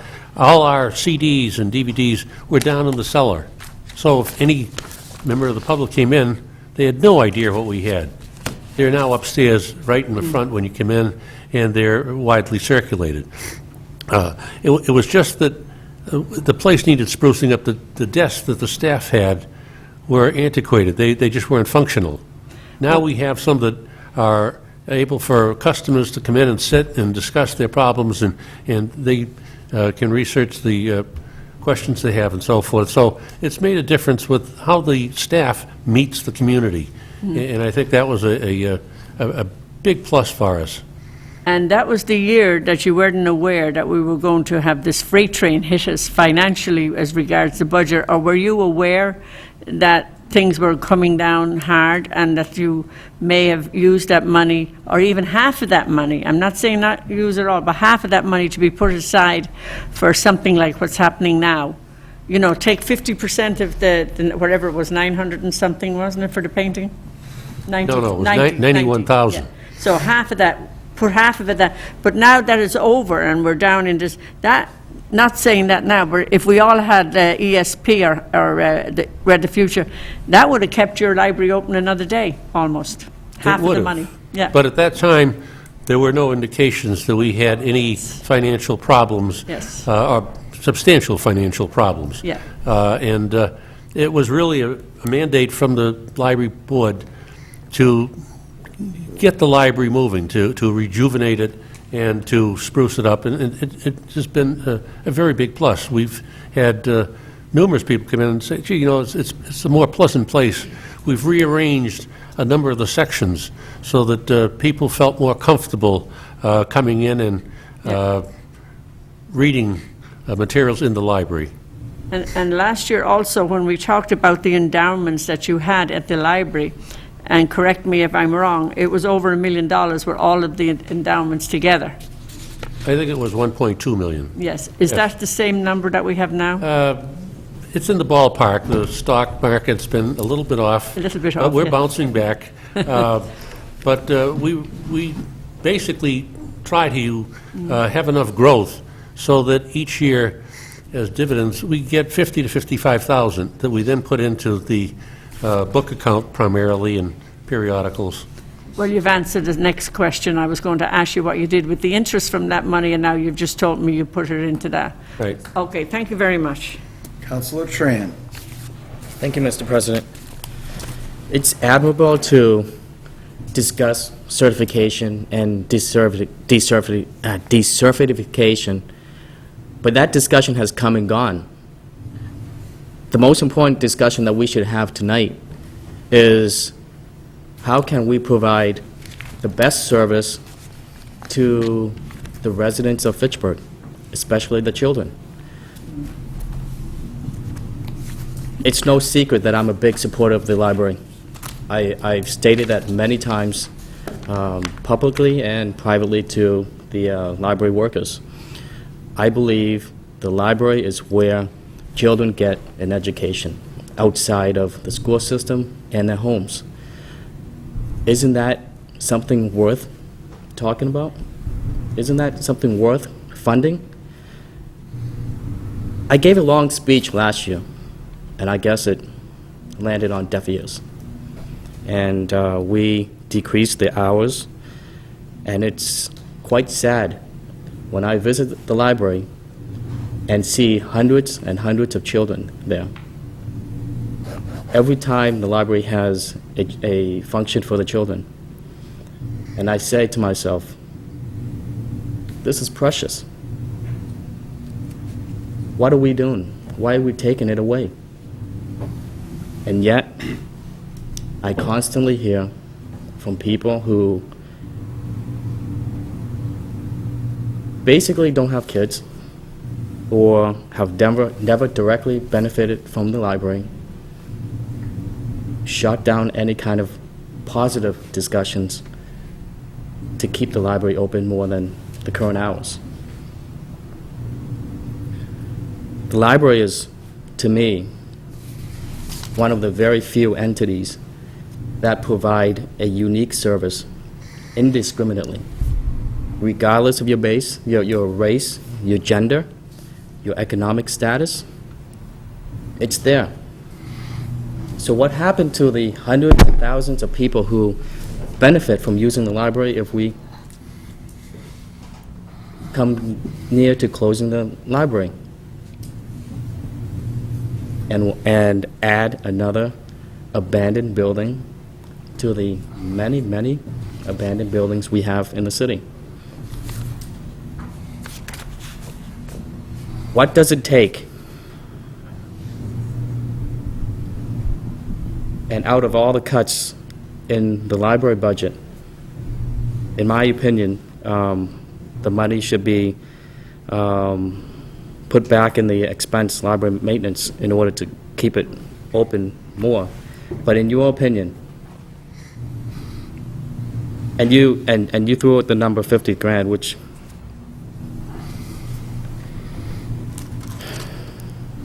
I highly doubt that you will get that number. But what would be the number, minimal number that you believe the library can function on a 4-day basis?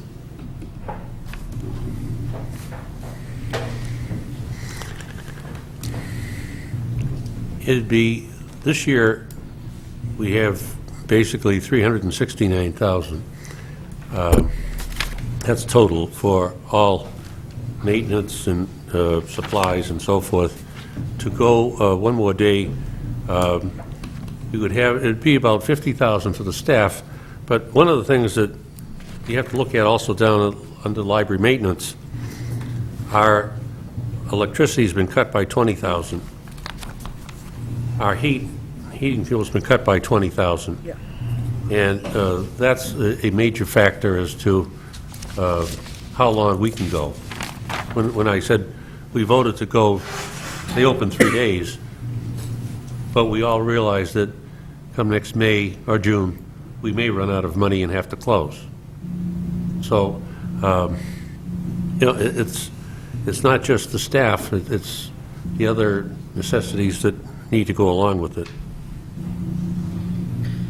Now, I'm more concerned with trying to find the funds to allocate to the library maintenance portion of the budget. I sincerely believe that if the Board of Trustee functions correctly, they should be able to work with the school system, particularly with the superintendent, to develop some kind of volunteer program, similar to an internship where the students can get credit or volunteer hours, and have them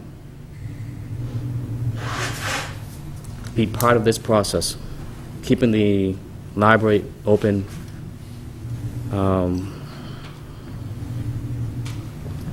to the current hours or increase the hours.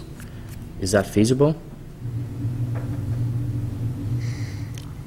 Well, right now, the library staff, acting with Sandy, have trained and are in the process of training about 20 volunteers who have come aboard and are helping and are able to do certain functions in the library, and it's been successful. We also have concerning the schools, we set up a new committee this year. We have 3 standing committees, but this was a public relations committee. And the members on that committee have worked extensively with the schools to try to get them involved with the teachers working and having programs at the library, and the library having programs in the schools. In past years, the administration of the schools didn't want to go that way. But under the present conditions, the new superintendent and our outreach, it seems to be working. We're getting a positive reaction. It isn't complete, but we've taken some big steps in that direction. So that is beginning to happen because the staff is working so diligently to do anything to get that extra day in. In fact, we're in discussions presently with a nonprofit group in the city that has indicated to us that they are paying rent now for where they are in the city, and they would prefer to come and help us. And we're very excited and very willing to bend over backwards to get them in there and just have more of the community using the library. So you're saying it would take $50,000 distributed between the administration part and the maintenance?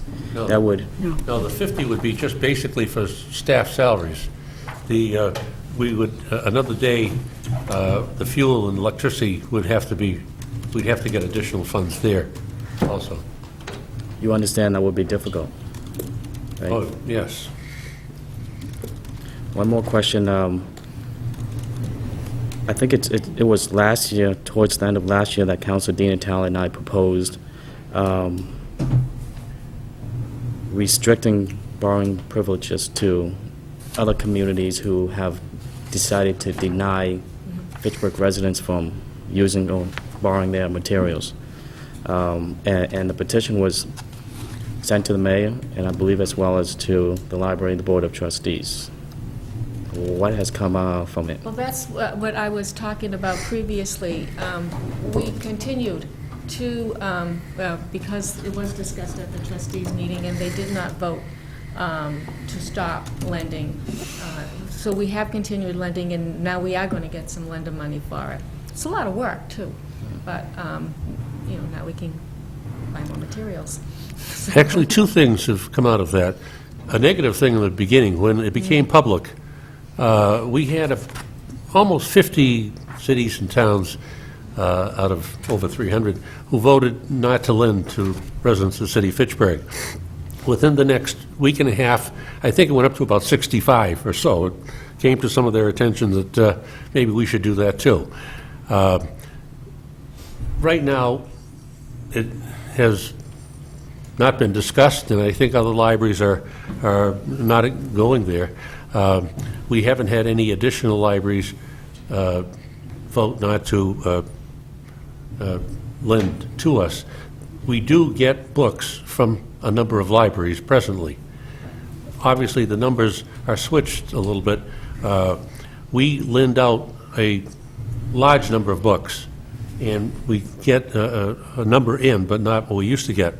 But we're going to, as Sandy indicated, through state funds, will be eligible to get so much. It's a formula they use. For every book that you ask to be brought into a City of Fitchburg resident, you pay a small fee.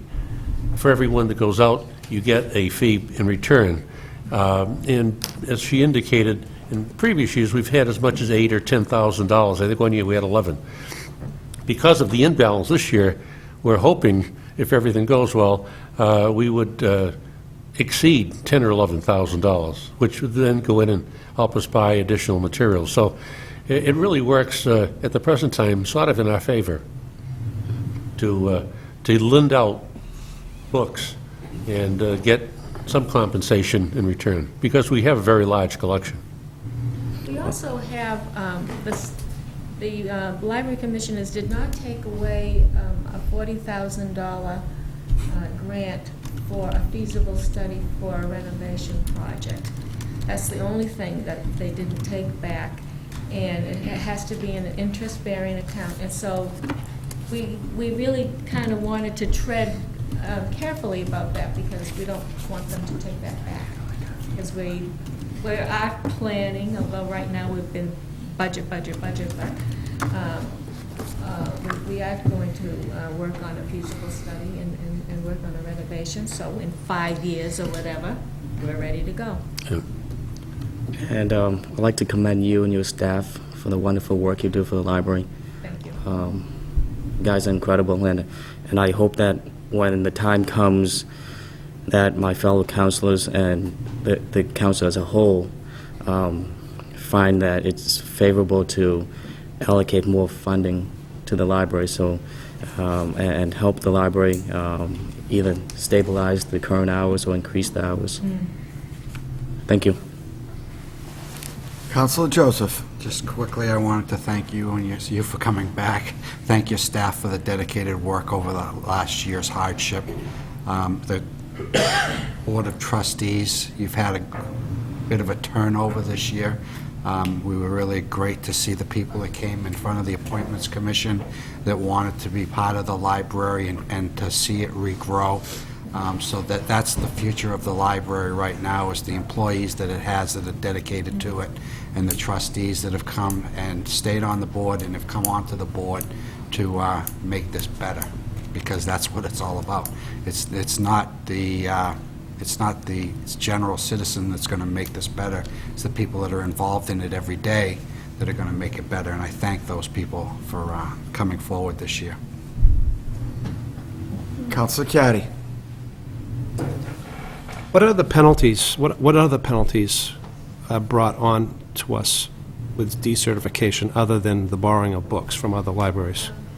Grants, we can't apply for, we can't get any more we can't get state aid again until we are certified. And grants, we can't apply for grants. Some of the richer communities in this state aren't having a problem.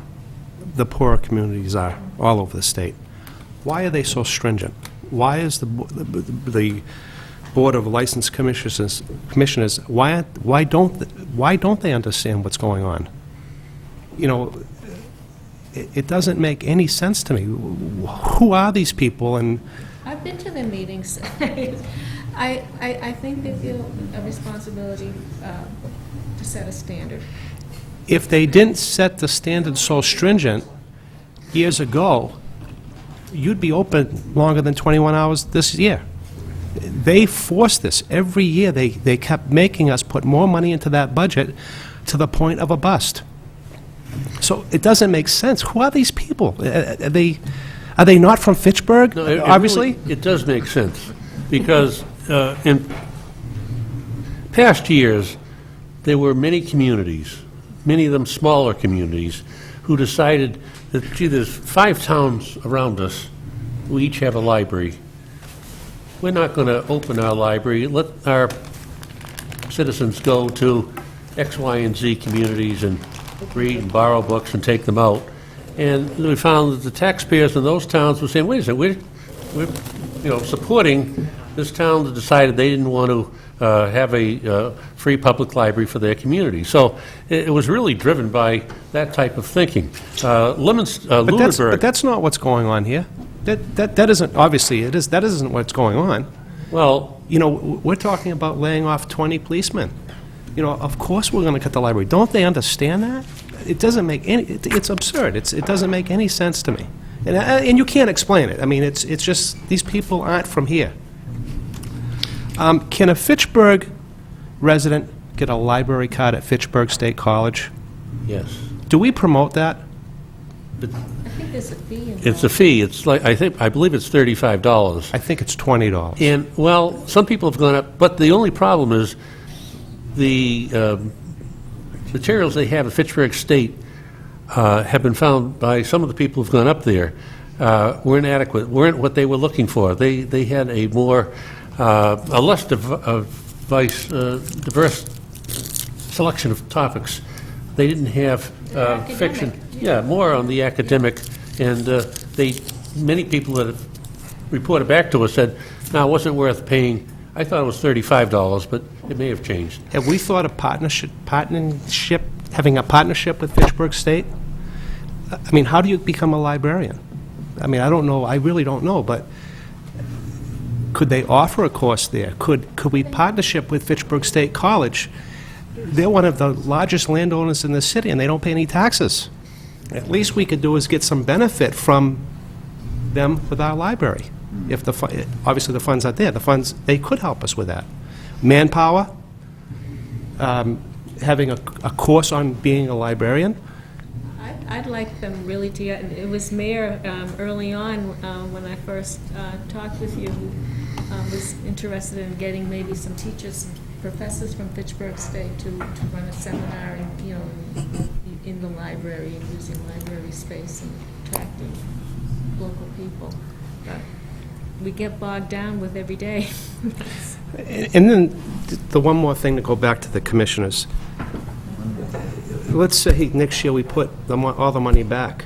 We're still not going to get certified. They're going to hold that over our head for 2-3 years to make sure we keep pumping the money back in. And we'll go bust again. I mean, this isn't going to rectify itself in a long, long time. These people need to rethink their positions and their regulations on what they're doing to our cities. The towns around us aren't having this problem. You know, it's the cities that are getting stuck. If I were on your board, I would be after those people. I would find out who they are, how they got appointed, and how they can get unappointed. Well, you know, actually, Leominster's got a brand-new library. Gardner's got a new one. Lunenburg's got one. Westminster just celebrated their grand reopening of the work they did. Bolton, in the newsletter today, they're in the process of renovating and building a huge addition. They just got $2.5 million from the Board of Library Commissioners to go toward the total price in Bolton. So the communities are having problems, and we obviously are, but there are some that are not, and some are able to remain certified and meet these minimum standards. I don't think they've given up on us, though. We did meet, Sandy asked one of the ladies at Boston to come in, and she met with us, and she met with the mayor about this grant.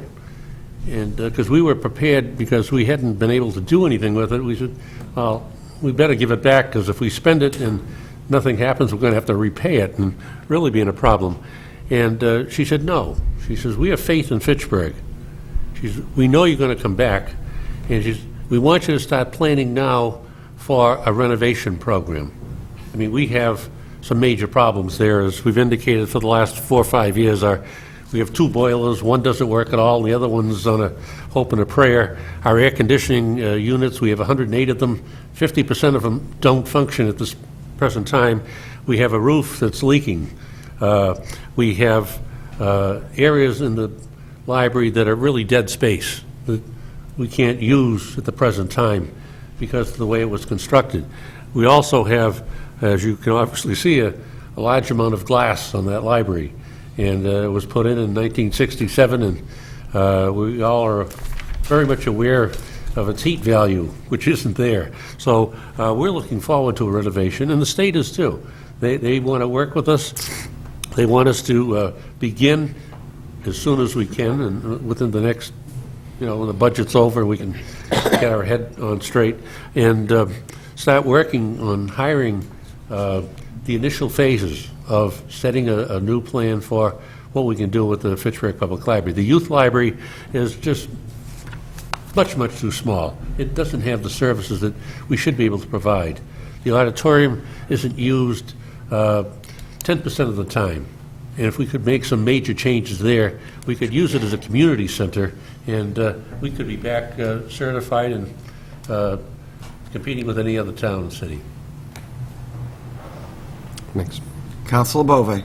Thank you. I think what we're discussing at this point is not how you're going to get recertified, but what are we going to do about our budget? You have a budget of $281,000, correct? That's correct. And you're saying that with another 50,000, is it, that you might be able to stay open for another 22 hours or something? Well, no, we've put 45,000 out of state aid into this present budget. That would allow us, we hope, to stay open for 3 days for... Next year. We hope the whole year. We can't guarantee that. Okay, you're also telling us that the library building itself is in very, very disrepair. You need a new roof, you need a new boiler, new air conditioning units, you need new furniture. Oh, we're okay on furniture. Oh, furniture, I'm sorry. But you need more than what that building is worth. It's all glass. There's no way to heat the place. I just don't see why the city would be pumping more money into a building that needs more repair than what the building is worth. Just because it is housing, I don't know how many books you have in there. 175,000. 175,000 books. I just cannot see how we could continually keep pumping more money into a building like that. Please. Well, that's the renovation problem that we've been talking about. If we can get back on track and get this renovation program going, the state of Massachusetts will give us 40% of the construction cost. That's if we can get back on track, which does not appear to be so for another at least 4 to 5 years. Well, I have... If I could just speak to the specific capital issues, because these are discussions that we're having. First off, we do need to look at the capital issues of this building, or ways to house and shelter the library, or we will find ourselves in a situation where it's not a budget issue, it's a building issue. We will be forced to close that library because we cannot heat the building and we cannot cool the building. The budget in terms of the state that I have found it, and Sandra has found it again, is that 2 out of the 3 chillers have long been broken down, and we have 1 left. So we have really 0 wiggle room to cool that building. 1 out of the 2 boilers is completely gone, and the other one is still remaining, so we may not have the option of heating the building.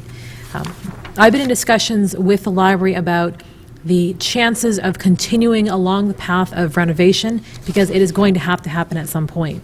So in discussions about trying to figure out how to make sure that that last chiller and that last boiler don't go out, we've been discussing the absolute minimum amount of money that is needed to ensure that those 2 things stay in operation. And they have a building subcommittee that did work on those issues and calculate those issues and provide me with the information. It's relatively small dollars, though it's dollars that we don't have. I believe it's safe to say somewhere between $7,000 and $10,000 that would be needed to ensure that that boiler continues to operate, that chiller continues to operate. And we would probably like to fix them before they do break down, because it would probably be cheaper. And at least plan that these are things that we might want to do in the next year. And that would be part of a capital budget that, again, if money materializes, I would hope that some of it would go towards a capital budget, and that the capital budget for the library would probably be around that $7,000 to $10,000 range. We could spend a lot more than that. We could spend 4 or 5 times that amount of money if we wanted to replace the chillers or replace the boilers. But we decided that we weren't going to do that because it didn't make sense if that building was going to be got renovated, or if it was going to be not in use, if anything changed within the next 5, 6, 7 years. So we're going to continue along. We don't have all the answers right now, but I have to say that the library trustees and the staff have made every effort to make sure that we anticipate the problems before they happen, and to have really open discussions about not being... I have not seen the library be greedy in one bit. They have been extremely forthcoming in telling me exactly what they need, and being forthcoming about when they might possibly need it, and not seems like not a dime before or not a dime over what they need, just to simply heat and cool the building, no other luxuries. So these are conversations that are continuing. It is only a Band-Aid. We certainly don't have the money to do anything more than just a Band-Aid at this point in time, and we've been very clear about that. Because it's just a Band-Aid, and because there are a lot of structural issues, I mean, the library, I hope you don't mind me saying this, but you actually said at a meeting, well, if the Council on Aging doesn't want to come here, should we go there? And you know what, it would cost a lot to move. It probably isn't feasible. But the fact is that here is a department that's been cut by 68%, then another 25%, and they are willing to discuss. They're willing to put on the table any and all options, and to not be greedy, but to understand that they have a service to perform, and they've really gone above and beyond. Well, I'm looking at their budget, and this is what we're here for. Wouldn't it be feasible to take that $281,000 and put the whole thing into the building and close the library down for 1 year while we renovate? That would certainly be within the council's control at this moment. I think that they had provided us with information about 140,000 articles this past year, and funding that is contingent upon the library being open. And certainly if, just in the interest of transparency, if the council were to cut the library, that would be something that I would continuously put back into a supplemental budget to at least fund to the level that I funded right now. I think maybe the library is really standing on a slippery slope. And if we don't get funding for them from some ways, they're headed for closing down. So if we could take that $281,000, $993, and put it into a renovation fund and close the library down until we get it renovated. This way here we would have a much better building, and something we could probably be a little bit more proud of. It would serve the people better. Can I respond? Absolutely. A few years ago, we discussed the problems we have, the building problems. The 281,000. The price we got for the roof was approximately $200,000. That was 4 years ago. A boiler would be anywhere from $50,000 to $75,000 easily, and to replace the half of the 108, 50, 52, 54 units of air conditioning would be in the vicinity of maybe $50,000 to $80,000. The $281,000 isn't going to do it, and that's why we've petitioned the state to get into this renovation project, where the city of Fitchburg, when we get into a new building and renovating the building we have, or rebuilding it, well, we only have to pay 30 cents on the dollar. The state pays 40%. We have to raise 30%, which we're willing to do. And we're going to get a new library, completely renovated and functional the way it should be, with the youth library and a community center, and to get rid of the dead space. We're not going to have a bookmobile anymore. That's a thing of the past. Yet we have a huge garage that we don't know what to do with, and the room beside it. We'd like to get other businesses to associate with us. Make the library more than just a library. Make it a real community center. Maybe have a place where they can come in and read a book and have a cup of coffee. We want to be creative about what's going on.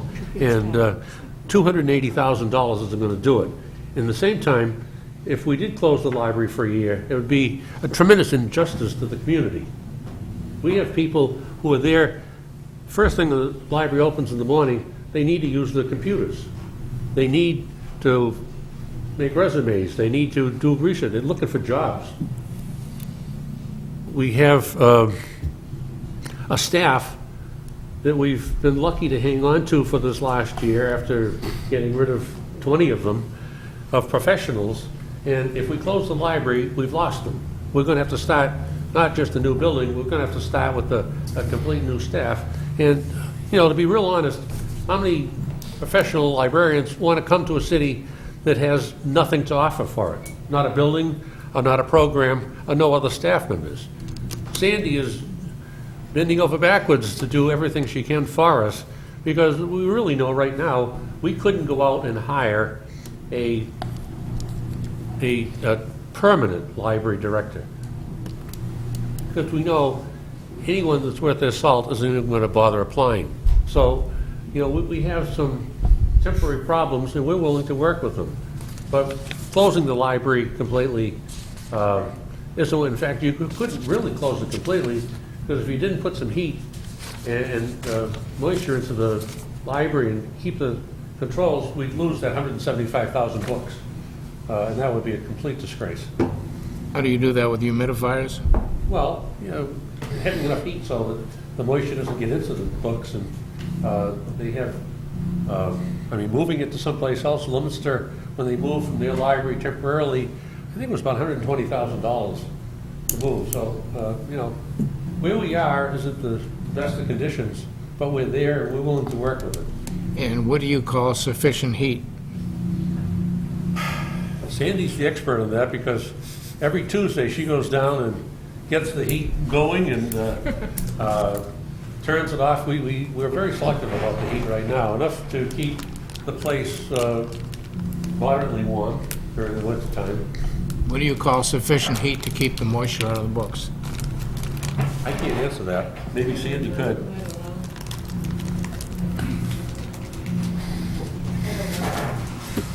Well, given that drafty building, it's kind of hard to say. I really don't see where you can keep the building heated for $15,000 a year. That's where the state aid is going to come in. State aid, this is really heat. They're the biggies. And then, like I say, then that's state aid, and this fund will be materials. Well, I'm kind of looking at the fact that the citizens of Fitchburg would probably rather feel safe in their streets with enough police officers and firefighters than trudging down to the library. I think maybe they would feel a little bit more comfortable knowing that we have enough police officers and enough firefighters to make sure that their homes aren't burnt down or vandalized on a regular basis, rather than putting the $281,000 into a library that only, I don't know how many people use it, but I'm sure it's nowhere near the number of people that are that use the senior center on a regular basis. Well, they're two different things. Well, yes, they are. They're two different goals. The library's for Well- everybody. Actually, it's not just a library, it's an educational service. It's a center for the youngsters who need to have exposure to reading and books and being responsible, and that place is going round the clock. Every hour we're open, that place is, in fact, we changed our schedule after the first 6 months so that we could be open at different hours for the youth library, so that more of the youngsters could come in and they could have additional programs. So that, you know, that's been, I think, a real plus. And we've been noted, our youth library has had recognition throughout the state for what they've been able to do.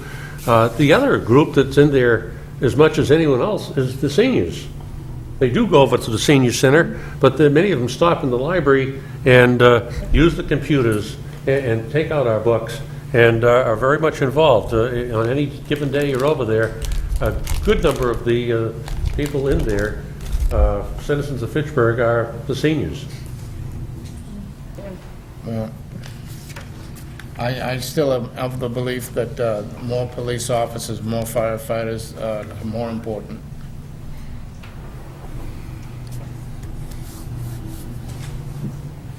I would like to make a recommendation at this time that the $281,993 be lowered to $22,000 in order to keep the building heated and whatever electricity is needed to keep the boilers going. Counselor Conry. Getting back to the line items, Mrs. Impressor and Mr. O'Connell, do you think that the heating, fuel, the repair and care, and the building maintenance budgets projected for FY10 are really adequate? Are they, is that reality, really? The state aid that we're going to put into it is what's going to make it real. No, we're definitely not Oh, going the state aid that you put into it, you're going to add to those 3 lines? Yes. Okay. The other question, I have another question and then a comment. Were the employees of the library asked to take a 3% reduction in salaries? I was, and I am. They took a big cut last year. The quick answer is they did get a letter, Okay, and I'm in discussions with all unions. okay. Thank you. I'm not in the union, that's why I... The other, There has, excuse me. I'm sorry. Go ahead. I was going to say I'm obviously in the process of negotiating with all the unions at the moment. None of them are complete. The most frequent comment that I get from the other unions is to please not ask the library union to take a 3% cut, because the other unions are recognizing the significant cut that the library union has taken last year. And I actually want to commend the other unions for really thinking outside of their own department. I think we're all in this together. Thank you. The only other comment I have is I understand the concern of the councilors with regard to the building. Probably George and Alice Wallace would roll over in their graves if they could hear me, but it's an old building. And if we renovate an old building, we still get an old building.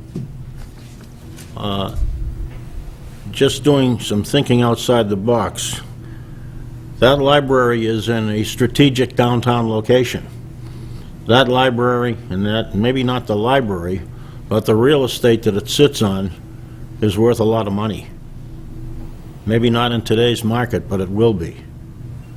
Why would we consider doing all those things to this library with a broken down boiler, with a broken down chiller, with a bad roof, with glass that is not good value as far as heat loss is concerned? Why would we consider even thinking about renovating that library when we could probably sell that piece of property to a developer and we could build a new library, probably cheaper, right down on North Street in Fitchburg, where the Fitchburg Redevelopment Authority owns quite a bit of land.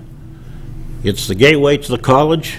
It would be, in my estimation, maybe not other people's, but in my estimation, it would be a perfect spot for a brand-new library.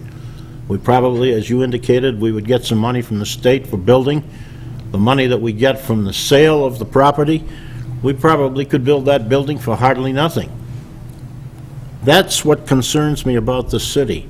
There's no planning. We have a planning department, or a lack of planning department, as some people call it. We're more concerned about taking a wall down and putting kayaks in the Nashua River than we are taking care of some of the real strategic things that need to be fixed in this city. And that would be, I would hope, Mayor, that you appointing that Capital Improvements Commission, I commend you for that. I've been screaming for the Capital Improvements Commission for 4 years. We finally got one. I hope that the Capital Improvements Commission takes a look at many of the things that we really need to have done instead of some of these frivolous projects. Thank you. Councilor DiMartino. What year was the library built, Mr. O'Connell? 1967 is when the Wallace Library was open. Well, we should all be put out on a farm if that's old. We should all be put out to farm if that is an old building. But nothing has been done to the building So what happened since is- 1967. The reason that we have the problem is that it's never been maintained. Right. And every year, somebody passed the buck and they never maintained it. There's 100-year-old houses that are in great shape because they were taken care of. Old is not bad. Old is good. Who made this budget? I want to ask you the question. Who did this budget? This budget Your is the budget. mayor's budget. The mayor did this budget. Yes. So, because I'm looking at this, and even now, I'm looking at the 50% for repair and care. We're talking about a building falling down, and yet 50% is being taken out of your budget first. So you did not make this budget, because anyone who made this budget, really, the numbers are not too good in the favor of the library. When that library was built, it was beautiful and it was not maintained. So therefore, we cannot say that an old building will still be an old building when it's maintained. You can get an old house and you can repair it and it's beautiful. A long time ago, I learned the hard way that education was the only way out of poverty. A library represents hope for children, elderly, and all around. First thing a person asks when they're coming into the city, what are the libraries? What's happening at the library? What's happening at the schools if they have young children? And we're hoping young people will move in with young children. It's not too bright to make suggestions that we don't need the library. I am very encouraged tonight to know that $50,000 will keep your library open another day. Because what the press is being given us, we need millions to keep the senior center open, and we need millions to keep it open. Between the two of you, between the senior center and the library, we're coming up with a conservative of just maybe being conservative, giving a little less to the senior center because they're so good at fundraising, 90,000. I am very optimistic when I leave here tonight, because I have been reading the gloom and the doom, and I believed it. But I'm going out of here tonight with a smile on my face. We have the money. So let's spend it for our children, for our education, and for our elderly, and for our veterans. And that's where my vote's going.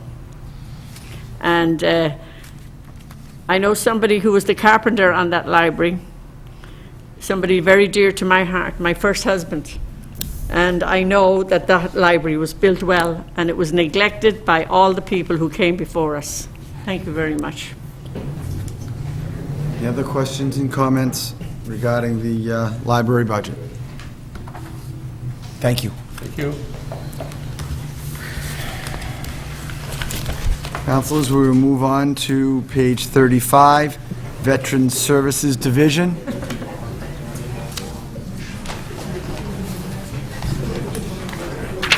Absolutely nothing. Good evening, Mr. Blauser. Good evening, councilors. As you know, our World War II veterans... Oh, yeah. 1 minute. I'll read the budget and then you can go ahead. What number? What number? Page 35, Veterans Services, Veterans Agent Labor, $51,172. Expenses, Veterans Office, 0. Expenses, Veterans Benefits, $87,000. Mr. Blauser. Okay, to speak about this budget, with the what was considered the consolidation of either the senior center and the library, and my office was going to be moving into wherever that would end up being. Our telephone service is covered by the IT office, so it was, the money that was in there was just a duplication of the amount. So I do have phone service, and I will continue. It's just the IT office has the amount in their line item. The supplies we put in together into a pool, figuring that we'd have better availability of the money if we needed a little more or a little less, so it would still be available. Because I use a lot of copy paper, pencils, pens, like that. me having the $500 with me or having it accessible through the library or the senior center, whichever one it was, it really didn't make any difference. So that's why those two line items are not there. The money is in there for us in their accounts, but we just took it out of here to make it one pool area. Because sometimes when you buy something, you can buy 100 boxes of paper cheaper than you can buy a box of paper. So we were looking at trying to conserve. And that's part of what we were trying to do with this whole thing, was to get the best bang for a buck on the human services portion. Now, under mine, I took the 3%, which is in here, and my health fund and everything I put something towards it so that would be helping also. I don't know if that will be enough to cover for next year, but if it isn't, we would have to come back and ask, as we did this year. Currently, we have about 17 people on board. Out of those today alone, I had one family that found out that they were eligible for a Social Security disability, which gave them more money than we were able to take care of.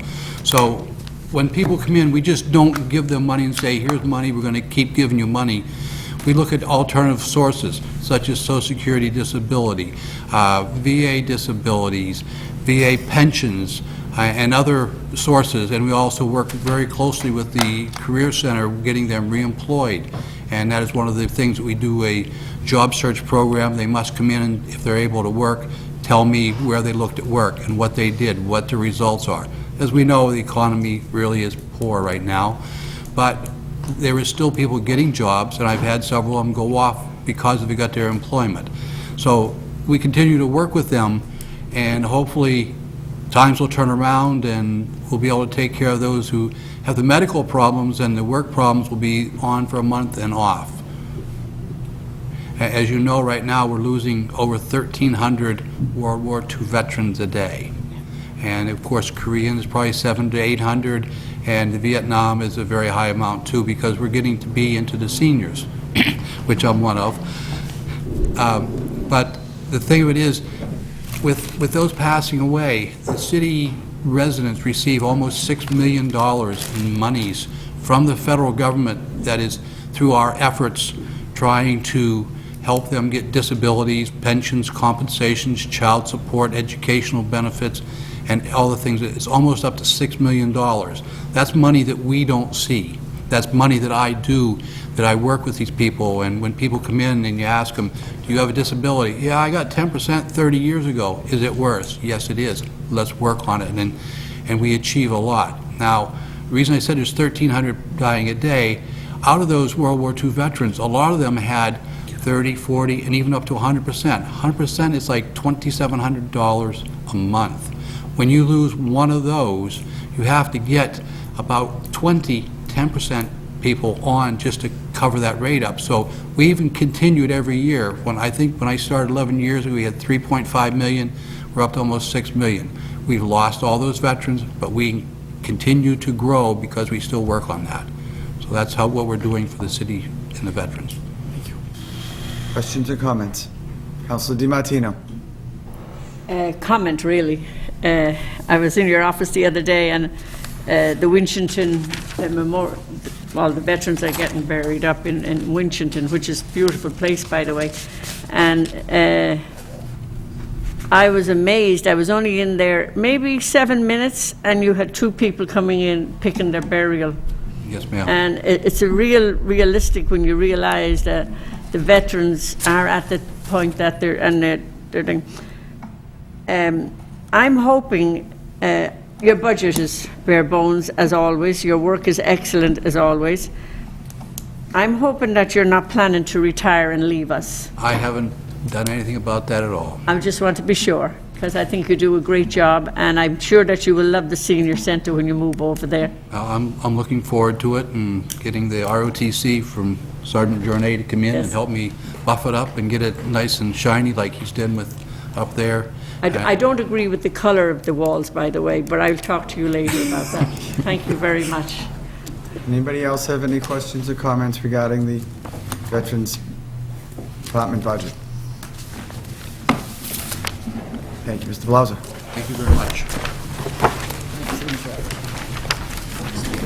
Mr. Joseph. Mr. President, I'm just wondering, with the amount of time that we went tonight, and we have a lot more to do tomorrow, would I consider going to 6 o'clock instead of 7 o'clock, or just go until we finish? If counselors are available tomorrow night for 6 o'clock, I have to ask the clerk, do we need to post that 48 hours? We don't have time to post that.